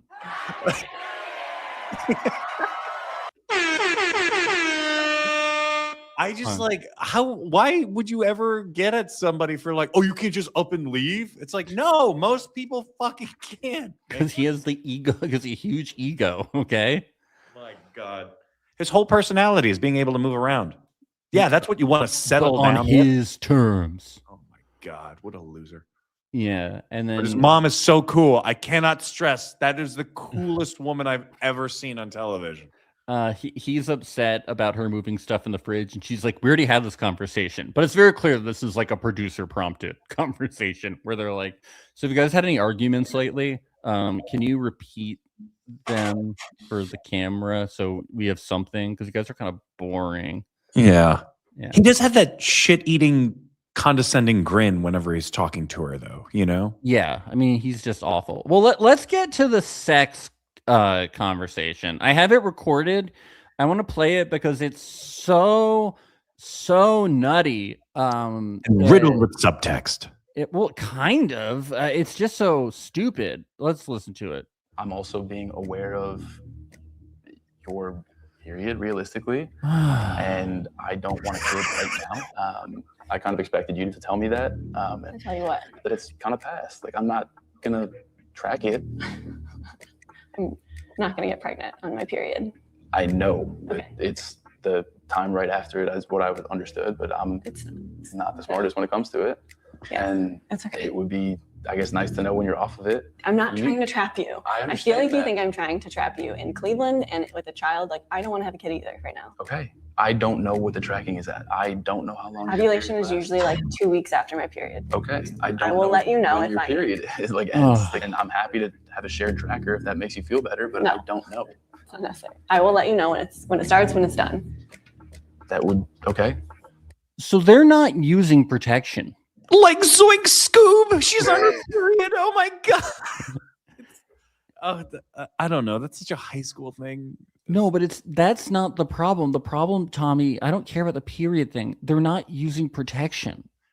Max, she is a conservative from a conservative family. She's probably been to Planned Parenthood a few times, if you know what I mean. I just don't see, and then like pull that ladder up from under her. They both suck and they deserve each other. That's how I feel about this lady. It's just this ovulation. I like whenever this. Careful. Yeah, sorry. You can't say ovulation. No, I said not you. Be careful. I mean, Oh. meant to I was ask like, what? Am I going to be in trouble? Max, be careful. Don't say ovulation. It's just whenever you fucking say, whenever like this comes up on the show, whenever people do, like sometimes they'll even come off the show and they'll promote these like tracking things, like, and they'll not even be conservative. I'll just be like, yo, like that doesn't work. It's so nuts. Dude, just go on something. Condom. Just Get use a a- condom. Get a nice copper IUD, you know, go on a pill, get a patch, you know. He could use a condom. He Could use a condom, you know. I We wouldn't trust that guy. Yeah, well, that's the thing with Personally, him. Yeah. We should you just know? cut. We should just cut his dick off. Honestly. Ah, man, he's just such a fuck. And again, I don't imagine the sex being that good if people can't stay around more than 4 months. You know what I mean? I was thinking the same thing. I was just like, oh, Because he keep being like, she left me, but I'm like, did she? But or he's cheating. He keeps saying Yeah. other people are cheating. I'm like, Yeah. mm. And then he started fudging it with like the other. Yeah. The Did I dates. say September? Oh, I'm not being defensive. I'm just trying to get the dates right Yeah. that I have very specifically down. Look, you know, I'm just saying he's not such a good guy. Me and not Garfunkel. You don't think so? He has said that. Her dad has said that. We've said that. I think people are trying to put together that he's not a good guy. he just feels like, you know what he feels like? He feels like an incel that paid the like $5,000 or whatever to take a pickup artist class, you know? Yeah, he's a vol cell. No, he's not a vol cell because he's not. He's an in. No, because he's not celibate. Well, now he is because she wouldn't have sex with him. So he's an incel. Yeah. Or he's like a sleeper cell He's a sleeper cell. Yeah. for, you know, Well, the he certainly puts me to sleep with his lack of personality. shit, Oh, we're the fuck got now, him. Max. We got him, baby. I can't Oh, believe man. we did that. We Oh got my him like God. Bin Laden. Oh heck yeah. Oh heck yeah. So this is crazy. He sleeps with a pillow between them when she's on her period. Yo, that's like I don't, dude. I can like as a man who lives with a woman who's in a long-term relationship for years. Like, Fuck you, man. Like, That's what are you crazy. doing? Dude, what are you doing, man? I like he's like, no, I don't. She's like, you fucking do. This is a man that Don't lie. doesn't like women. He's kind of might be gay and like doesn't know it and can't be proud of that either because like no one told him to be proud, you know. I don't understand. It's so strange. Alex hates women. I'm just gonna say it. Alex hates women, and I think Chris also hates women. I think Connor's a nice guy. I actually really like Connor. Yeah, I think Connor might hate Brie, but I understand. Do you remember that comment of like she never shuts the fuck up? And I was like, yeah, but she doesn't. I'm in every scene. I'm like, Brie, will you just shut the fuck up? Like, will you please shut the fuck up? Like, I wish you would shut the fuck up. I have sympathy for that because like I'm usually the one that can't shut the fuck up in the room. Well, yeah, I want you to shut the fuck up too. Like, hey, come on, shut the fuck up. I just like with Brie, man. Like I don't know. One thing I don't like Phil about Leotardo. Brie, shouldn't shut the fuck up. Philomena Leotardo. Yeah. Anyway, that was a crazy scene. Let's move on. We get to Amber and Jordan. We meet Amber's brother. Jordan looks like Amber's brother. That fucked me up a lot. I was like, oh my God, she's fucking her brother. Yeah, very good TV. You know, that's in. It was strange. Brother fucking is in. Yeah. Very Amber has a badass waffle maker. And Jordan didn't even care. He was like, I don't know how to use a waffle maker. I can only make burgers. That's a little higher. I haven't gone to that level in cooking class yet. He might put the meat in the waffle iron to make a burger, a waffle burger. That is probably above his level. He probably makes burgers in the microwave. Yeah. Oh, but you could see like he's the type of guy that's like, what if we put the mayo in the ketchup? And you're like, it's this new sauce I invented called Jordan sauce. oh yeah, my special J sauce. Oh, and then we add a little sriracha. My secret secret ingredient, too spicy. my secret ingredient is Asian something. Yeah. Let's get to Vic and Christine. They go to Topiary Garden. That was sick. I didn't know that Columbus had such culture as topiary stuff. I can't know what topiary is. I wish I had a reaction to give. I was like, is that the right like word? Topiary. I like topiary. Do you not like topiaries? I don't think you're allowed to say that, Max. As a 6'3" white man in America What, now? Is topiary a white man foreign? in America in 2026? You're saying You're just jealous because if I was single, it would just be a fucking rotation coming in and out of this office right now, dude. Dude, can I get automatic doors installed? Yeah.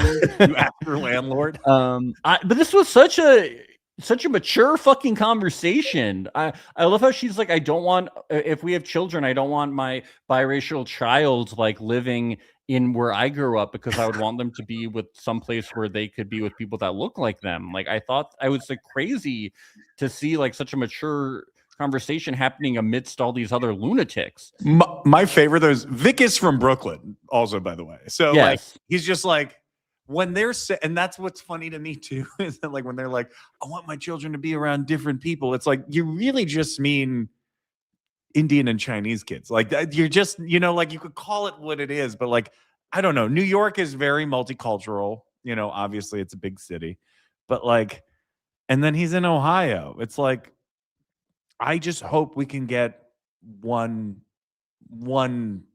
kid that's not black or white. No, I think she did mean black people because she was from a rural area with just white people. Really? Come on, they don't have black people over there? In a rural area, like outside of the cities. So like where she was from. I think she meant she came from a very white area. It feels very discriminatory to say that only white people can live in rural areas, Max. I think that's what she was saying, not me. She was saying I came from a white area. She even said white.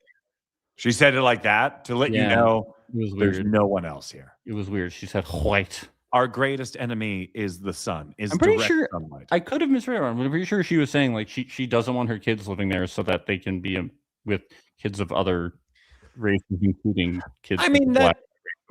Yeah, that's considerate, but more considerate would be move to move to the coast. Well, like Vic just moved here for a job and stuff like that, and there are I don't think people have to move to a coast. There are cities in Ohio with populations of color of people. All right, what's the difference? Chicago. They can move to Chicago and nothing else.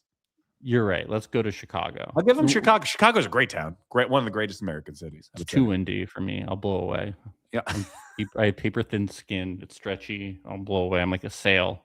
It was a very considerate conversation about, like, you know, race and, you know, That's what I just said. Do you have anything interesting to add besides shitting on what I'm saying and then acting like you didn't just shit what I said? I'm pretty sure I came up with it, Max. What is this? Pinky in the brain? What is this? Yeah. No. Yeah, I'm pretty sure it was me. But thanks for co-opting that. Yeah, I just, you know what bugs me about Vic is I'm waiting for the shoe to drop. I'm waiting for that size 15 shoe to drop. Do you think there's bodies in the basement? I just like he's like Christine played the best game on this season, which is like she's gonna win. She's definitely gonna win the $1 million. She found the best guy and then just like locked him down immediately, you know? Yeah.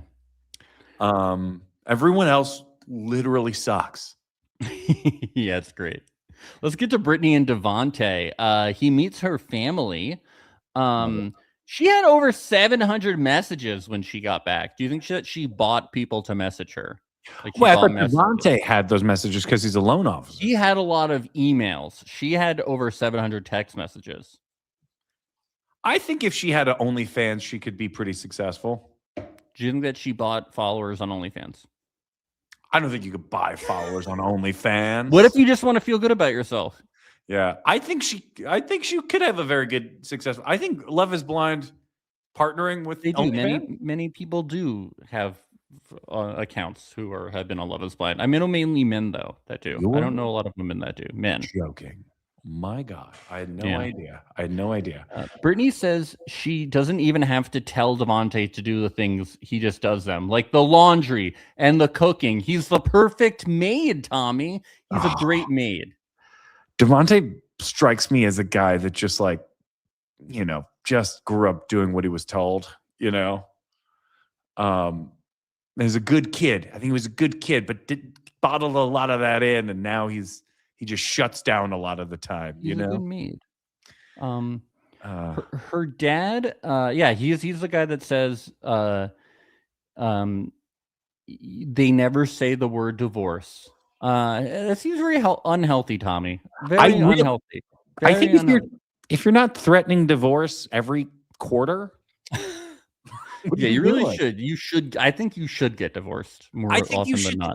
You should live in the real world. You know, you should. That's crazy. So my parents got divorced when I was 5, and I don't have any weird hangups about marriage or anything. I'm getting married later this year. I've always had like a healthy view of marriage. I think a kind of realistic one. And I know it took me a long time to get married, but it wasn't like I was like afraid of it. I was just like, oh, we'll get married. Like whatever. Because you knew you could get divorced. That's why you weren't scared of it, you know? I guess. Maybe that is it. Maybe that's good, though. Maybe that's no, I think, dude, I wish my parents were divorced. They're still together. Well, that's what I'm saying. Like if my parents hadn't, and then my parents, like, because they didn't wait too long to get divorced, they were able to be civil and co-parent me and still interact with each other and talk to each other. So yeah, if my parents had stayed together, I probably would have witnessed like a lot of bad shit. And I probably would have grown up in a much worse household than I did. Instead, I got to grow up in 2 healthy households, you know? Yeah. So I don't, growing up with divorced parents, there was nothing bad about it. I never viewed my life as anything worse than my friends with parents who were married. There's nothing bad about growing up with divorced parents if the parents put the kids in front of themselves, which you should be doing anyway. I mean, you know, the rest of us will judge you for it, but like, yeah, I guess that as long as you feel good about Thank you, Tommy. Thank you. Yeah. You know, and I can see that the journaling is going very well for you, dude. You got to lock your diary into your night. You know. Yeah, dude. If you're not, what are you doing? You know. I know you have to kiss it too. Yeah, you have to kiss it. You have to practice kissing, and then you have to make sure that sticker that says "Do not open." Yes, of course. Know? Max's eyes only. Yes. Yeah, I thought Britney had a very nice family. And those are people that like wanted to be married, I think. I don't know. The dad seems very chill. Look, we don't call them in-laws. We call them in-loves. I'd be like, How don't you would- dare call me a fucking in-love. Don't hit me with that corny shit. I hate this. Dude, I did not like that. Deal breaker. Deal breaker. I'm not in love with you. I'm in law with you. Okay. Let's get this straight. You meet your fiance's family and they're like, you're my son in love. And it's like, it's like, do you know, dude? Like, Get are you away gonna from me. pull me around back and ask me to suck your dick or something? Like, I Yeah, don't know what's dude. gonna fucking happen here. It's like, There'll be I no love your dick daughter. sucking from me just because we're not related. Okay. Yeah, I don't like it. I don't like it. No. Your love son? Your Ugh. love. It just sounds like something sexual is gonna happen. Okay. Sounds like, yeah, like And a pet boy and a I have a pirate ship. high rate. Okay. I have a high day rate. Okay. Oh, you do? $30. Let's get to Bree and Connor. Her mom is her twin. Why do they have the same hair? It's like, if you look like your mom, wouldn't you not want to have the same hair? Who is Why this? would you want to look? Bree, she looks just like her Phil Oh, that was Leotardo. nuts. And her mom looks like Phil Leotardo. Yes. Yeah, dude.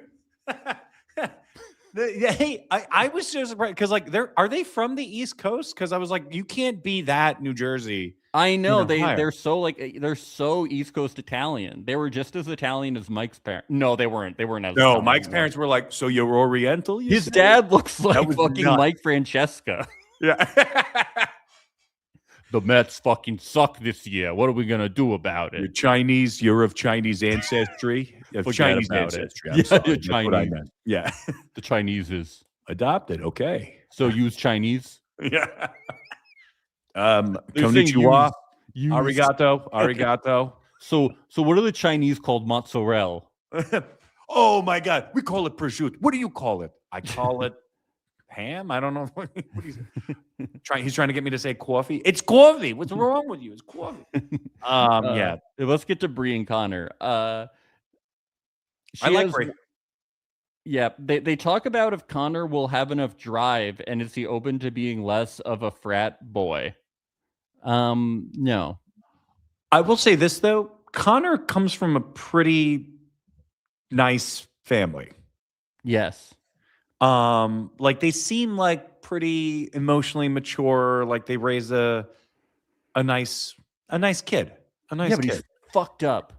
His house is a fucking mess. What's wrong with him? Why No, does he I live in a dump? Just because you sell dumpsters doesn't mean you need to live in one, Tommy. I know. He's like Zoidberg. But no, I think I don't know, to raise a kid that's like okay with being himself, that is real wealth, you know, my friend. That's what I Yeah. say. That's very nice. Did you freeze? Or are you just you're very still. I was just being very pensive for a moment. I Well, apologize. let's get to Mike and Emma. They meet Mike's family. Mike is really he's very nervous in the beginning. He's like, "Oh, I'm so oh, here we go." I'm a little nervous on that. Yeah, his dad looks just like Mike Francesca, a sports guy. It's so funny with a beard. Emma says her ex was Italian, so she gets it. Yeah, but was he New Jersey, like West Caldwell, Nutley Italian? Yeah. I will say I've never dated an Italian, so I actually have no idea. I just have like Italians in my family. So it's just hard to know. Is it a microaggression if I ask you how you have Italians in your family? Oh, like, you know, like uncles, but they're not my uncle. You know what I mean? It's like my dad's friend. Like they married into the family? No, like I grew up around, you know, my Italian uncles, but like, you know, I respect women still. How are they Italian? By being Italian. I don't know how to tell you this. What are you talking I about? thought you are of Korean. You were saying Chinese How earlier. Of dare Korean you. descent. How dare you? Yeah. No, I'm correct. My dad has friends. Like these are like uncles that aren't your uncles. You know, it's like, Oh, you know what I mean? Okay. You know what I mean? Sorry. And I'm sorry about the Chinese things because you kept saying Chinese earlier. I'm aware that you are Korean. Oh, yeah. I hope so. So Look, so when you're of like, Korean Max, you're so ancestry? Catholic. Max, you're so Catholic. You know, Hey, I was so- calling you Jewish before, you know, Oh my even God, though like, you're dude. Episcopalian. ethnically Jewish. Yeah. And Ethnically. Pescatarian. Yeah, pescatarian. Yeah. I just don't like this way that they've painted our people, the Italian American, of being only about procreation, you know? But that's true. It's like its own new Roman Empire. It's family. It's I mean, like, yeah. But these were people were so New Jersey. It was so fucking funny. The prosciutto, the mozzarella, and the coffee. Because everybody thinks we're from New Jersey. Do the New Jersey? I'm from New Jersey. That accent does not exist. That was Cagney, maybe, you know, in the 20s. Yeah. The coffee and dog, like my dad would always go like dog, coffee. Like that is like where it came from. How do you say the state that Alex wants to move to? Arizona? No, that's weird. You say Arizona? Well, that's from you know. Oh, okay. How do you actually say the other state that he wants to move down to? Oh, Florida. Oh, you say it like me, Florida. Yeah, that's the accent coming out.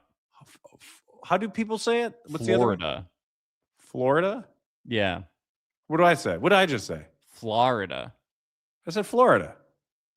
Florida. Florida? You say like a little in between. Wait, hold on. I didn't know you can get caught on. I know that water and water is another thing, but that's like more of a South Jersey thing. But Okay. Florida? There's Florida, and I guess I can hear it now. Florida. Yeah. One more time. Florida?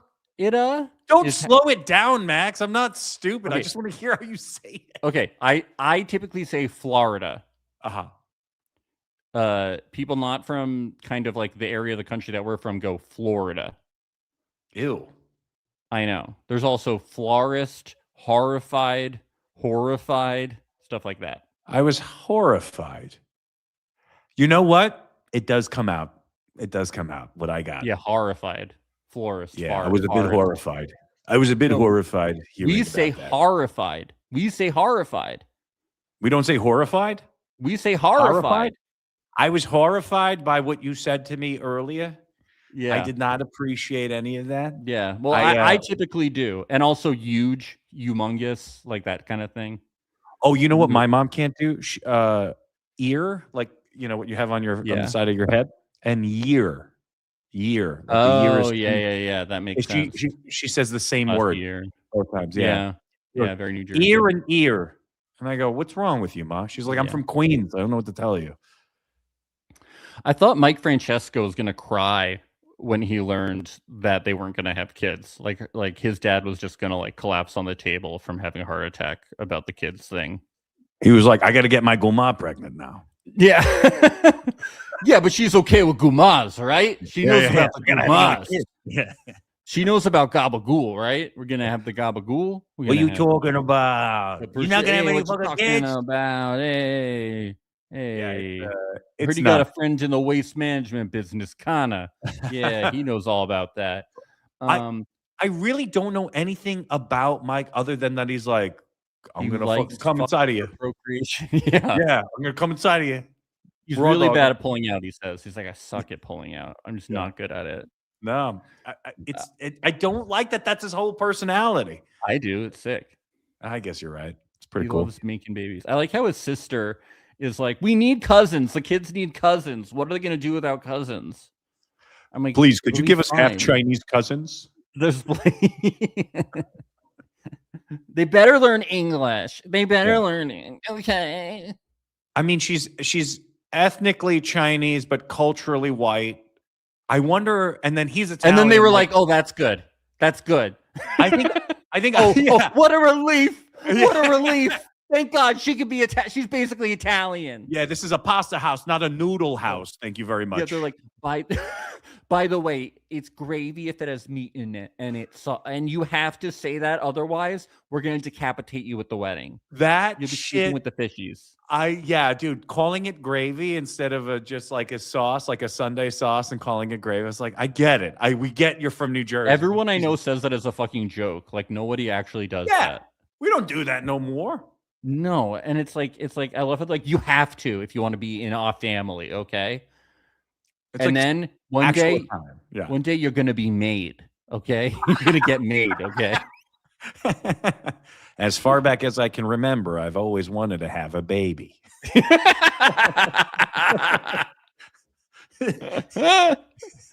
Come on, Karen. Yeah. And now Let's get I have to turn my Jess. back on you. Let's get to Jessica and Chris. I think the weirdest thing about this scene is just that he comes in through the window. What was he doing on the roof? I didn't notice that at all. He comes in through the window. He's probably like jerking off out there. You know, he was like, finally, it's a piece of quiet. He's a sharpshooter, coming from the roof. So apparent. Oh, I thought you were making a jerking off joke, but you were making. No, I meant jerking joke. off, like how Spider-Man slings a web. Then I thought you were making a veterans joke, like he's a No, military. no, I sharpshooter. wouldn't make fun of people. They take care of our animals. Apparently, last night, he abruptly texted her and was like, "I'm getting drunk. I can't hang out with you," because he was fucking somebody else. Dude, I'm he was sure. totally He cheating was on totally her. fucking somebody else. There's no way. Some Pilates whore. Yeah. Jess says it would be great if we and he also says it would be great if we had a 13-hour break, but now he's denying it. Yo, he's a fucking loser, this guy. 13. He's like, I just need 13 hours to cheat on you, and then we go back. And he's like, I didn't say that. I didn't say we need a 13-hour break. Like, what an asshole. I mean, like, tell me you pay for sex without telling me you pay for sex. You know what I mean? Like, But are we surprised about this guy? Like, at all? no. Leprechauns are known to be tricksters. It's just like he's got a troubling face. Like, he has the face of a guy that will murder a wife, Yeah, or, because she found his pot of gold that he was hiding, like, under the bed or something, Yeah. He reminds me of like a child actor. He's got like a child actor face. He does have child actor face, and he's acting like he's spiraling out like one. I'm finally just going to say it. When he's like, I'm going to say how I feel. He's like, I'm going to say it. I'm going to do it. Yeah, it's like no one gives a shit about you anymore, Chris. Stop, please. Jess says she sent one text him all day and said, I love you. And he's like, and that was too much. Okay. I don't need to be texted all the time when I'm paying whores with my leprechaun gold. Okay. Oh, dude, come on. He says he fears he hasn't been direct when he needed to in life. So he's going to do it. And he's like, do you think we have a physical connection? And she's like, yes. And he's like, it was a rhetorical question. The answer was no. So zip the lip. Zip it. He was cross-examining her. Yeah. Well, he had spent time with Ashley's dad. So he started. Yeah. Do you think we have a physical connection? False. You do not. He says, he also goes about the physical connection. He goes, it's super important, but I thought that he said it's super boring, which I was like, oh, that's so savage. That'd be really funny. He's like, yeah, our physical connection is super boring, by the way. Dude, the balls, like, again, this is where white masculinity has this thing that I can't understand. Like, the balls to say that to a woman. Dude, you don't know what it's like to have infinite power. I have no idea. I literally have no idea. It just surges through you. And, it's like, why can't we have pride in that? Like, I don't understand, Dude, why can't we just have parades where we get to talk about all the power we have? At least the tall ones. Yeah, that's true. Why can't the tall white men have pride about it? Tall white power. Yeah, why can't... yeah, it does sound bad. Oh, wait, hold on. What if they got rid of tall? Does tall make it okay? Yeah, tall power? That doesn't have the same ring. I don't know. I don't know what's going on here. I just like the balls to say that to a successful doctor who is also a beautiful woman. And then just say, hey, you're just She doesn't do Pilates. Did you miss that part? It's icky. Ew. You know what, though? I will say that if she spent just half as much time as she spends shopping and buying clothes as she does at the gym or something like that, she could probably be a bodybuilder. You know what I mean? Like, she has a ton of clothes, Max. That's really what I'm trying to but she does she likes going to drag shows and stuff like that. Like, that's why she has clothes. It's basically like, how many costumes do you have, Tommy? Do you have like a costume closet or something? Do you have a costume box? I have a fair amount of wigs. Do you have a lot of wigs, Tommy? I got a decent amount of wigs. I got maybe 3 wigs. So she has a lot. And she's a doctor. She has a lot of money. She's not doing the drag show, Max. She's attending the drag show. But she's like to dress up. Okay, I guess I see what you're saying. Like a Bridgerton night? I guess. I don't know. She seems like wearing the outfits and going to them. Yeah, all right. Well, that's a lot of outfits. I don't know. So what's the problem? She's Chris. lonely. The problem is Chris. Maybe she's not lonely. I don't know. She just seems like she's a big house. It's like it would get lonely. Yeah, I think what she needs is more gay friends. More really cool gay No, friends. it seems like you think she should do Pilates. I also think there's space in that house for a reformer. Let's say Come on. No. A gold-plated. The thing is reformer that he's such an asshole about all of this, and he's such a dickhead. And it's like, dude, all you had to say was like, I don't think that this is working out. I don't think that like we have enough in common.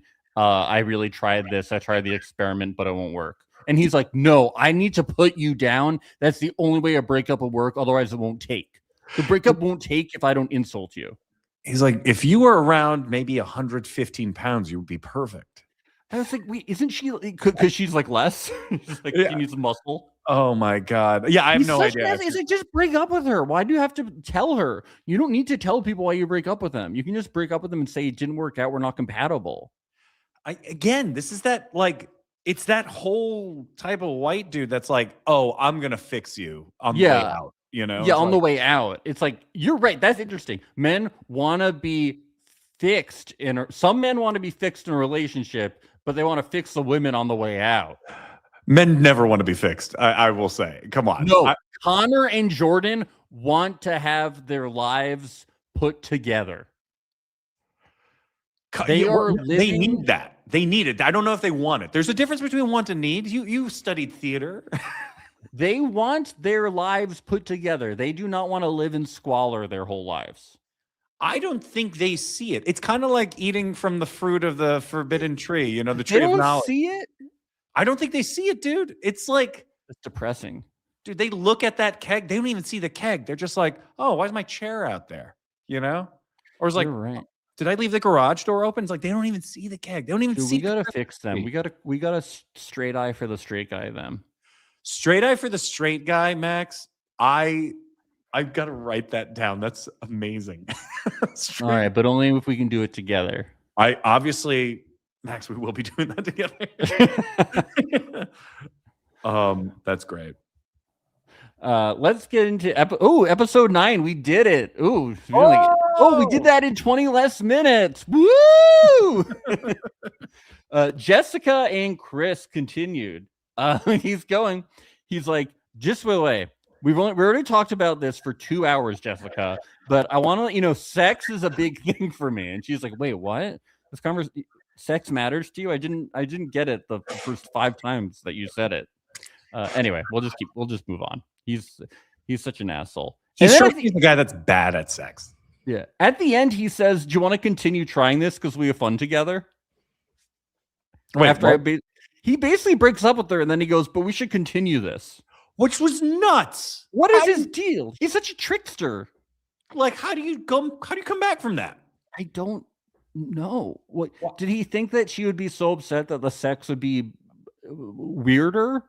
He had a lot of confidence. He has too much confidence for a guy that size with that child actor face. You know what I mean? Yeah, it's really weird. Former child star. Short to be this cocky. You're too fucking short to be this cocky. That was Amber, right? Amber says that. By the way, you're short and you're listening to this podcast.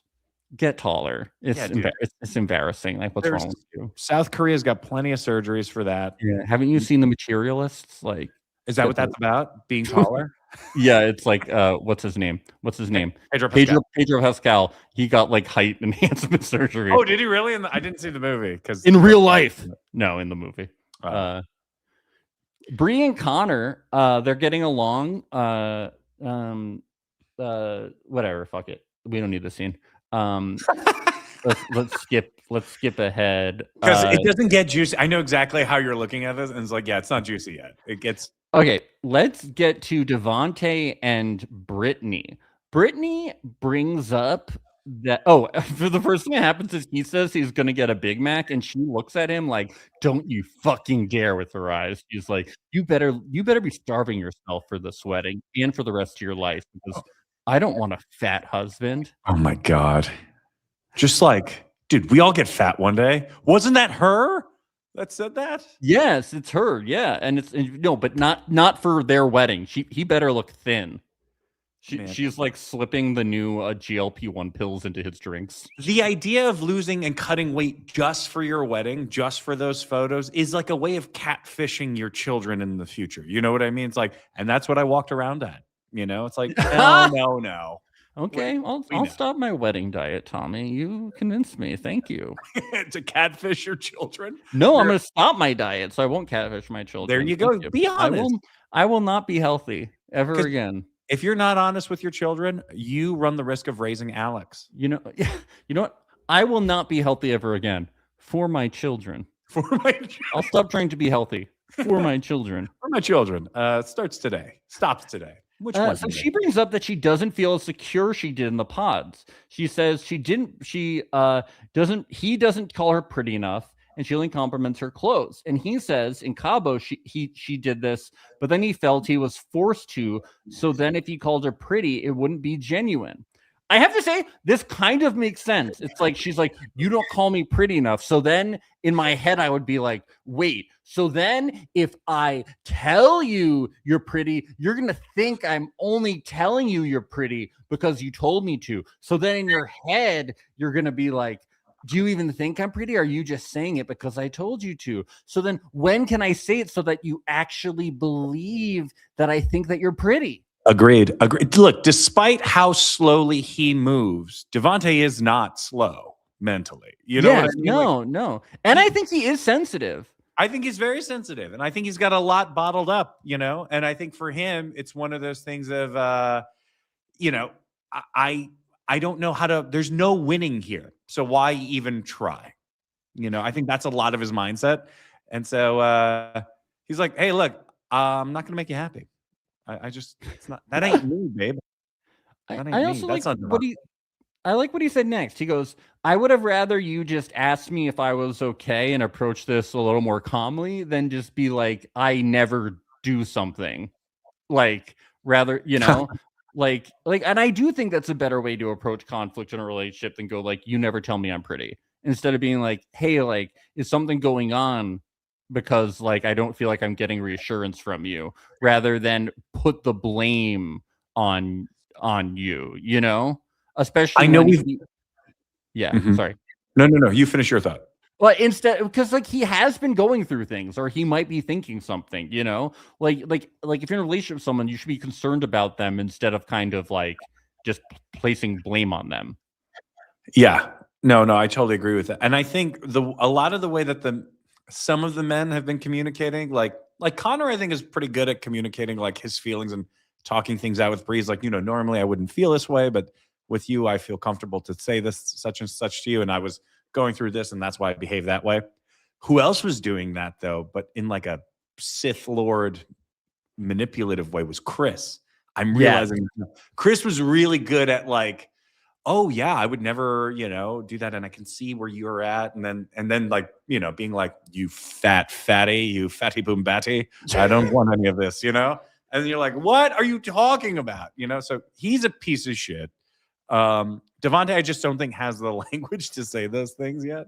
Or he's doing a good job. She got it, because then she's like, you know what? You're right. I should stop projecting my insecurities too. Like she got the conversation. Like they met in the middle. I was like, wow. Yeah. Like what happened? What happened with this couple? That seemed, I didn't think they would make it out past Mexico. They're a little tortoise and hare, and I think Devonte obviously is the tortoise, and he's slow moving, but he's yeah, you're right. He's gaining. Let's get to Chris and Connor. This was so weird because now we know that she got a text from Chris that she showed Bree. And then I think Connor just feels like he has it locked down. So he's like, I'm so sorry, buddy. Hopefully you can get her back. I think he's just like, I shouldn't blow it up. He's like, I shouldn't make a fight because that's not going to make the situation better. Right. Boring. Have a fight. Come on, also, ladies. Chris, while he is a Trumper, I think Connor just doesn't vote. And I get that. Alex. Alex couldn't vote because he was sexual tourism. That's why. Tourism, and I didn't mean it that way. Izizi, the world, with his creepiness and his, I don't know, tribal tattoo. Very cool. Yeah, his tribal sleeve. Well, let's move on because this scene, was just disappointing. I don't want to talk about it. It was very upsetting. Yeah, I was upset about it. Let's get to Ashley and Alex. His mom rolls out into town. His trucker mom. His mom talks about how the nomadic lifestyle is coming into vogue. It's been in vogue, okay? Yeah. Did you see Train Dreams, my friend? That is all about being a nomad. And she has this Ashley has this one-on-one with Alex's mom, and she kind of like learns about this relationship that she didn't know about. And Alex's mom is like, well, my timeline doesn't make sense. I love how Alex's mom was like covering for him. She's like, don't ask too many questions, okay? Oh man. She starts doing the force. She's like, don't ask questions about all these women that Alex is fucking in overlapping timelines. And Ashley's like, these aren't the droids I'm looking for. You're totally right. Ashley says she won't marry or date potential, and she doesn't see that with Alex because he doesn't have any potential. I'm so curious to know how long Ashley was dating that last guy. Probably a long time. I feel like it was a long time, or it was a really short amount of time, and she's just. But he cheated on her, which is what Alex is going to do. Yeah, which is fun. Yeah, I'll be honest with you. I'm not this guy, but I just don't want Ashley to win. I don't want her to be happy, and I want her dad to suffer. I hate her dad so much. You sound like this guy. Oh, maybe I am her dad, dude. Oh, you're her dad. No, I mean like this guy. You said, no, I'm not this guy. And I was like, it sounds like you're this guy. Oh, yes. I'm also that guy. Yeah, you're that guy. That's Yes. sick, dude. I love that you're that guy. Let's get to Emma and Mike. They meet Emma's family. Her mom brings a notebook. Now we know where she gets it from. This fucking self-importance thing. Like, oh, I'm the person that's gonna bring a notebook. Like, who deemed you important enough to bring a fucking notebook? It's gonna be on tape. Like, it's so off-putting to bring a notebook and take notes. You can when take you the meet Chinese someone. kid out of China, but you can't take the Chinese. Her mom brought a notebook. It's like, you're gonna take notes about me when I meet you. I'm sorry. I'd be like, can you put that thing the fuck away so we can actually get to know each other? We love to study, Max. We love to study. So off-putting. Also, the family says they are a good freak-out family and all the women have grounders. Okay, so you are not responsible for grounding yourself when you're freaking out. Your significant other is. I'm responsible for calming you down. You can't do the self-work to do it. I am responsible for your freakouts. The Italian guy from New Jersey. He's responsible for grounding. Hey, forget about it. Eat some gabagool, the mozzarella. I had to forget about it, so I guess I forget about it. No, not forget about it. I said forget about it. When it's done, and I say it's done, it's done. Yeah. Take the gun, leave the cannolis, Emma. Well, I do think that the big update here is that Mike has decided that he can't be open-minded about the whole kid thing, which I think is good because, like, he obviously wants kids, and she's on the fence. And if you're on the fence, you got to get you don't want to have kids. Dude, I just I've never been. And also the amount of guys on the show that are like, I'd be a good father. It's like, I almost none think of you that's a dead giveaway that you wouldn't be. I've never been that confident in anything, you know? You don't think I'd be a good dad? I mean, how do you feel about it? I think I'd be a great dad.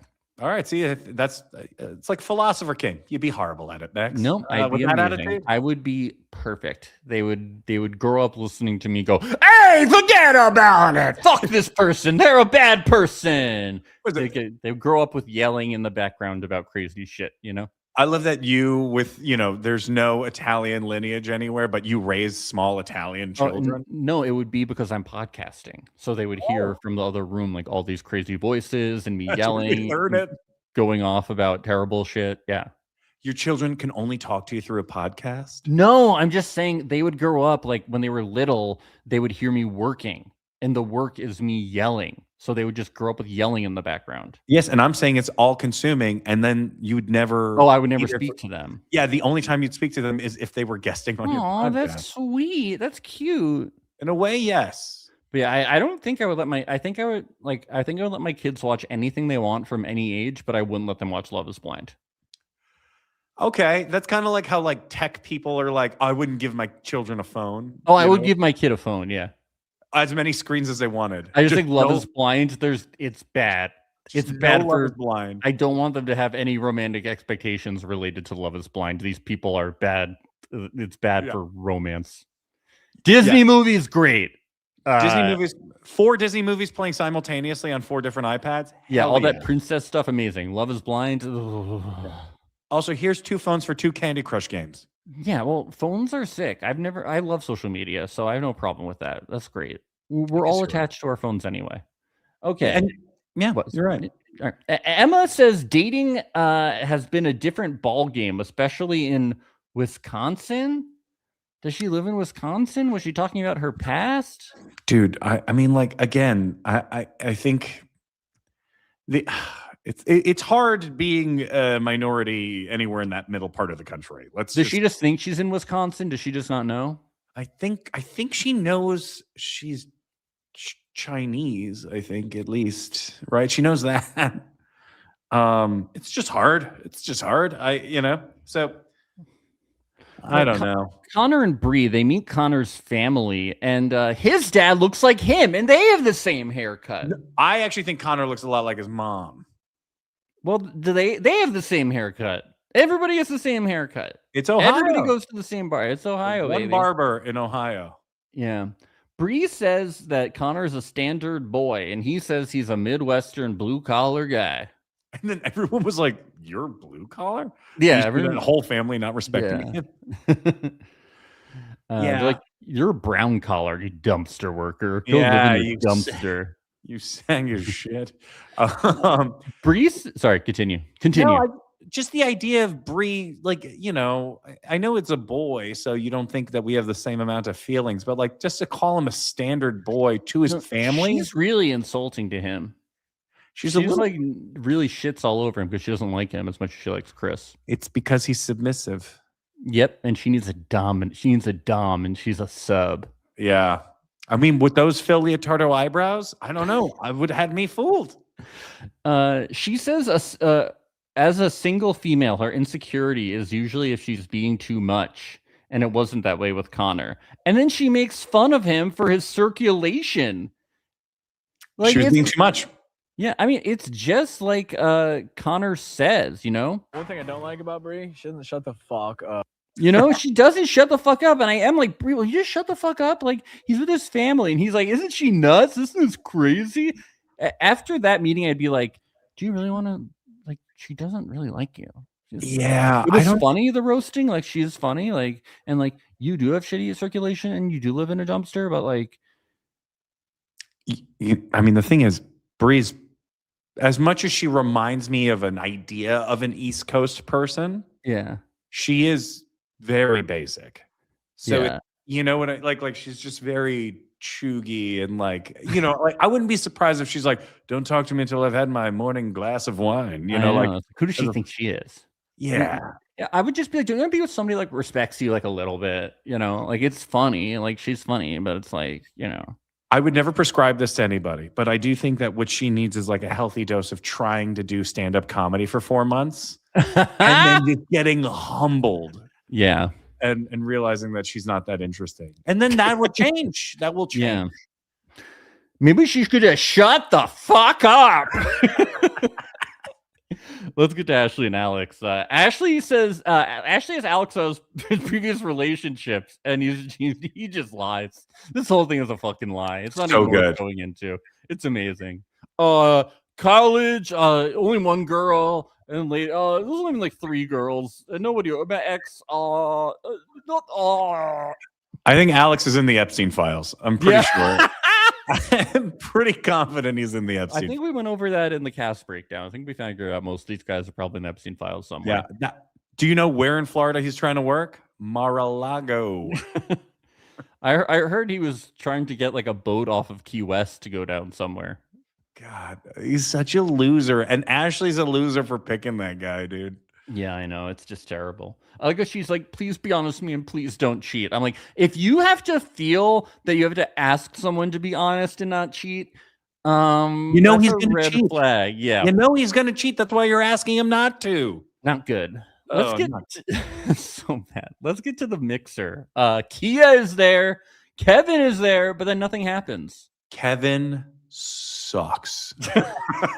How can you decide that? That was so quick. How could you make a decision that quickly? Kevin could never do that. That's crazy. Oh my God. It's just like, be a husband, pick a wife.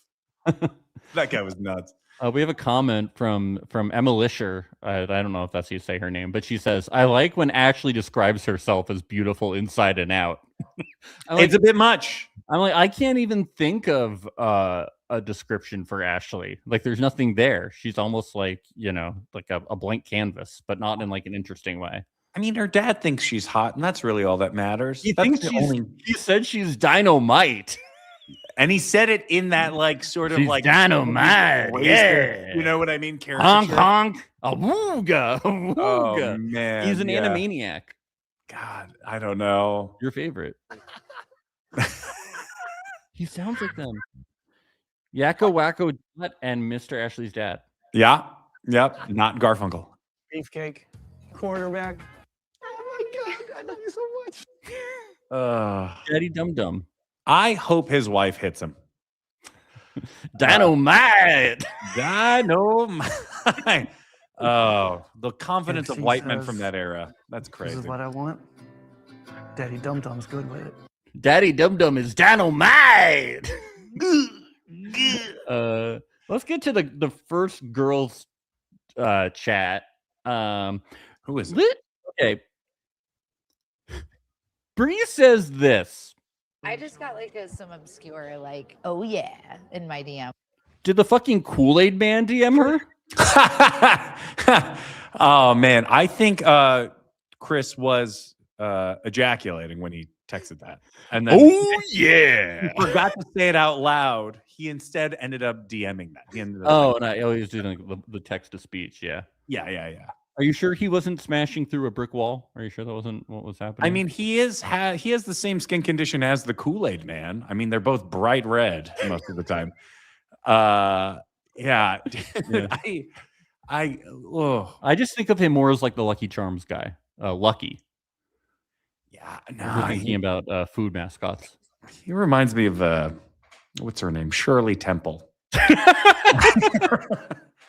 It's the good chip lollipop. It's a sweet chip to the candy shop. Do Pilates at home or do it in a studio? Yeah, this is where the Bob Fowler thing. Yeah, so he went. He went to a strip club and posted it. He's really doing. He's like, okay, so I'm gonna be off the season if I don't do something big. So I'm gonna do a villain arc and do this whole strip club thing, and they'll talk about it. Yeah, it's really only just embarrassing for Jess. Not him to do the strip club thing. I think in a way we all knew he was a sack of shit. Yeah, no, it is embarrassing for her. I agree. Yeah. No, she's a Yas queen. Why aren't you Yas queening her? People who get cheated on get celebrated. Haven't you ever heard of Scandival? Yes. Isn't that Ariana Maddox, Tom Sandoval? Yes. What's the name of that show again? Vanderpump Rules. Vanderpump Rules. I'm sorry. Yes. Amber is very upset about this. Fucking gross ass bitch. You're too fucking short to be this cocky. I love Amber. I do. Amber is my favorite. I'm just gonna say it. Oh, I love her. She's too good for Jordan. She needs to ditch him. Pussy ass bitches, and he is one of them. That's Amber again? Yeah, she needs to come on the podcast. Oh, dude, we got to get Amber on. We got to get her to come be like, fuck these pussy ass bitches. And you're like, I can't say that, but can you say it? Oh, I just did. I don't care any. Well, if Amber can say it. I guess you're right. Max, yeah. I'm sorry. No, I can only say it when I quote people. Yeah, Amber's right.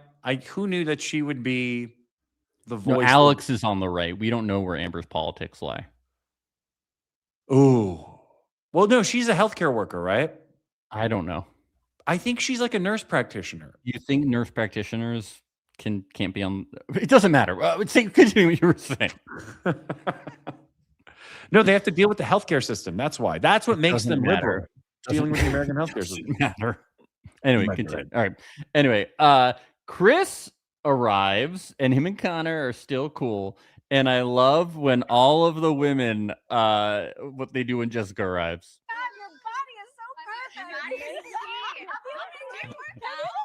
That was. It almost feels like mocking, but it was not. It was funny. She was in on it. Yes. She's a good sense of humor. Okay. Also, let's talk about Chris's outfit, huh? What is he wearing? Where's he going? Where's he going with that? Douchebagville. Yeah, right. He's got to go work a shift at a bank. He's flying to Fuckland. Oh my God. He dressed by Joseph A. Bank? Is that the name of the yeah, the store Joseph A. Bank, yeah. He looks like a small mannequin at a Burlington coat factory. That's in the children's section. Is Priyanka gonna play a role in something? Like she had a pre-existing relationship with Alex? Yeah, I didn't understand that completely. I think he's trying to hide it, but nothing happened. So maybe something. Maybe like next episode when they hang out afterwards, she'll be like, "So I talked to Priyanka." But did they like? He said that they have similar friend groups. I'm assuming. I'm guessing they boned. I feel like they boned. Yeah. I also like. You know what I realized? He doesn't have female friends. No, he doesn't. Alex, dude. You know what? This whole time I've been coming at it wrong. It's like the selection of men in that part of the country. That is what you get. That's like but then if you can't find love, you move. And I know it's hard to move, but like it's hard. Yeah. Or you just become single. I don't know. You accept your fate, Yeah. Yeah. Or you know what? No, that probably get a real doll. Yeah. I was gonna say that maybe men suck, but I don't think that's true. I watched a lot of Love is Blind. Men suck worse than women suck. I don't know, man. I mean, have you met Ashley's dad? Oh, he's a man. That's on me. That's on me. Dynamite. Dynamite. So Chris has already slid into another girl's DMs too. Well, he's single, okay? He's just ready to make. He's grieving the relationship. Yeah, and he's not cheating according to Alex. Yeah, he's on another 13-hour break. Yeah, that's just how it works. 13-hour break. I look when he's in the bathroom. We think he's talking to Jordan, and he's like, "I don't care about Connor. Bree is so hot. She's dynamite. I can't wait. Dynamite, baby." Ooh, I hope she calls me Daddy Dum Dum in bed. Yeah. Connor's so nice to Chris too. Like he always daps him up. Such a soy boy, dude. He needs to he's gonna get cucked if he keeps acting like this. Yeah. He's such a cuck, dude. He needs to he needs to be a Sigma. Yeah.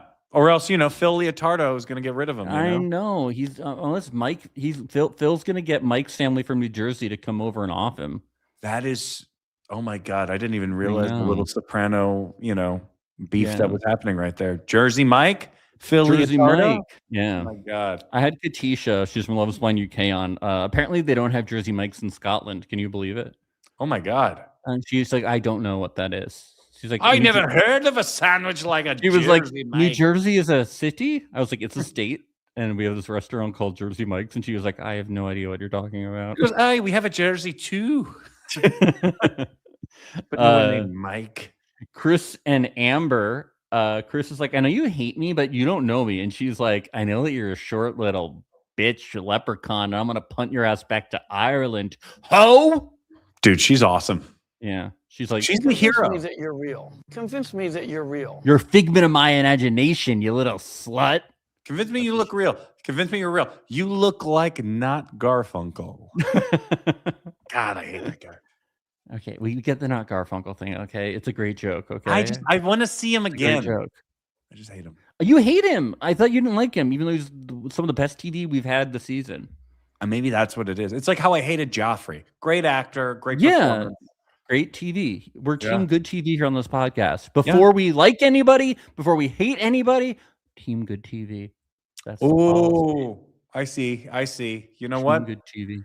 I didn't understand. I just have a communications degree, Max. Yeah. Ew. Gross. That's like the people on this show. Yeah. Chris, like Alex, and then I did finance. Yeah. Yeah. Chris, Bree, Ashley, and Priyanka.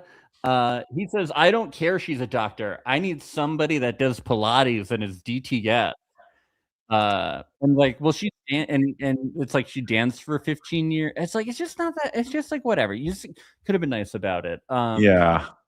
So Chris and Bree talk, and Chris is like, I'm gonna let it rip. Connor is very submissive, and then he says this. I could have turned up the notch with you, and Connor wouldn't be. What do you mean? In existence.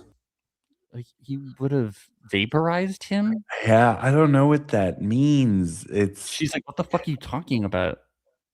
Like, yeah, Mike's family would have come over the river from New Jersey, Hudson, across the Erie Canal into Ohio. Yeah, Chris is garbage. He's really bad. It just sucks, dude. But Bree is so into this. She is so into this. Chris asks Bree if it's the best sex she's ever had, and she says, no, but it's good, which is really weird to say on camera. It's a little permanent. A little? It's a little permanent. It's like what if you get married to this guy and then he's like, oh, thanks. And now everybody saw this. Yeah. No, she's a snake like Phil Leotardo. She is. Chris says, I think you aren't going to get married, and I think you need someone more dominant to guide you. And she's like biting her lip. She's like, guide me, daddy dum dum. You're dynamite. You're dynamite, daddy dum dum. Guide me, daddy dum dum. Oh, do Pilates every day, daddy dum dum. Chris trying to be sexual, it strikes me as like a 5th grader trying to, like, you know what I mean? Like trying to riz a grown woman. Well, that's what she's into, apparently. It kind of reminds me of do you know that show Extras, that Ricky Gervais show? And then Daniel Radcliffe is like, I have a condom, and he pulls out this used condom. He's like, I have this condom. That's Chris. And I think Brie is she's just happy for any attention. She's not ready to be married. Well, I think she likes that he's like aggressive, and she doesn't like that. She likes the idea that Connor is somebody that she can finally like bully, make him be a bully. But I think she's into the fact that Chris is more like aggressive and stuff. But it's terrible because he sucks. Yeah, I don't know how to say this though. But like I don't know. Like, does Brie have a Pilates membership? Like, I don't think that's what I was saying. She has to do Pilates. Think she can handle Chris, dude. Nobody can. He's a terrible guy. I think Chris wants a hard body, a hard masculine body. I mean, all of these people are single for a reason. You know what I mean? Oh, I'm saying nobody is good enough for Chris. Like, all these people have ridiculous standards. Like, I need a maid and a relationship, or like, you know, I need to bully. I need somebody that I can bully, but also bullies me. You know, it's like, why can't you just find somebody that you can fall in love with and have a nice partnership and good time with? No, I can't do that. No, I want to be able to spit in their mouth and then they spit right back in mine. Yeah, it's like, no, that's very hard to find. You need, you know. Yeah. Yeah. Well, anyway, he says, you are the girl I would literally propose to. Wouldn't it be amazing if that happened? Dude, that's what you say to strippers at a strip club, which I'm sure he was also saying the night before. That's what you say to strippers at strip clubs? Yeah, the 2 times I've been there. Yeah, you're like, I want to literally propose to you. Yeah. Sorry, I can't propose to you. But I want to. I would. Yeah. If I could. Yeah, exactly. If I could. But, you know, all of this is illegal. I imagine. I don't know anything. Yeah, dude. I just it's for the first place of who I dislike the most. It's pretty tied between Alex and Chris. It's really close because I dislike them both for very different reasons. I know. Chris does have a personality, though. You know, other than being a veterinarian, I don't think he does. No, he's like an asshole. He's like openly more of an asshole. You know, Alex tries to hide the fact that he's an asshole. You're right, and that's why he's so bad at lying, because he's hiding this huge thing that we all know. I give Chris a little more credit for at least being openly an asshole. You know what? Eventually, he hit it, you know, and then eventually he was like, I can't hide it anymore. Yeah, I think you're fat and I can't be with you. You're like, oh, God. Even though you weigh 90 pounds, that's too heavy for me. Dude, what? It's like that woman is 5 feet tall, you know? Like, she's like the thinnest person on the show. Just like, let her live. She's a doctor. She's amazing. What have you done, Chris? He cold plunges and he roams the hills singing about Guinness. Maybe he rides unicorns. He has a skin complexion that's like he just came in after a snowstorm from shoveling. You know, he's got this Christmas glow, you know, but little do you know that he is a little horny piece of shit. I don't know. Yeah. I have no other. He's no daddy dum dum. He's no dynamite. That's for no. crazy. He's no daddy dum dum. He's no daddy dum dum. Well, Tommy, anything else today? Do you have any other thoughts on Love Is Blind? Chris reminds me of hot cocoa that has urine in it. It's like someone pissed in Love hot that. cocoa. Love that as our final thought of the day. Yeah. There's something Christmassy about him, but then you realize it's all just smoke, mirrors, and urine. You ruined Christmas. What a He sad ruined. thought. He looks like he ruins Christmas. Yeah. Yeah. Well, what a fun time we have had here today. To hear any predictions about what's going to come out or who's going to get married, we're not going to give them today. You're going to have to join me and Maria on Monday at patreon.com/reality alert. And we're going to do that then. And also for all the social media coming out this week, you're going to have to check that out. Check that out as well. We do a whole breakdown about all these contestants are saying, and there's often drama happening, especially around this time. And you can also check out any Love Center we've ever done, any old recaps that have happened. And also we have an ad-free tier. That's patreon.com/reality alert. Also, I'm going to be back tomorrow at 1 p.m. PST with the Dames Who Dish. And we're going to be some new friends of mine. We're going to be recapping the penultimate episode of The Traitors. So be sure to check that out. Tommy. Very fun. Thank you. With poise and enthusiasm. Would you like to promote yourself at all? Yes, I'm Tommy. Tommy Kang. Please give me a follow. Tommy Llama, TOMMYLLAMA. You can find me on Instagram, X, YouTube, maybe, I think, perhaps, perchance. But as always, I love talking with you, Max. This was so fun. Thank you. You were so open and you were great. So funny. Very fluid, which my politics. Yeah, support. dude. I thought you said no politics. Come on. What are we No politics. Anyway, this is so fun, so funny. I'm sure we will see you again soon. Oh, Emily sure says you both were Brill. Thanks. You were a Brill too. Thank you. Thanks for listening. Brill, dude. Thank you for everybody on the live stream today. I saw a bunch of people here. We have another one here. Oh, thank you, Cat Supervisor. Thank you for the stream, Max. Love the new theme song. Thank you. That new theme song is killer. It's killer. Love it. Thank you. That's the first public comment on the theme song. Thanks, guys. I appreciate that. Okay. We'll see everybody real soon. Bye. For those who don't take TV too seriously, it's your favorite podcast with the best recaps. Your host, Max, will make you laugh till it hurts. It's Reality Alert. And if she says, this is what I want, Daddy Dum Dum's good with it.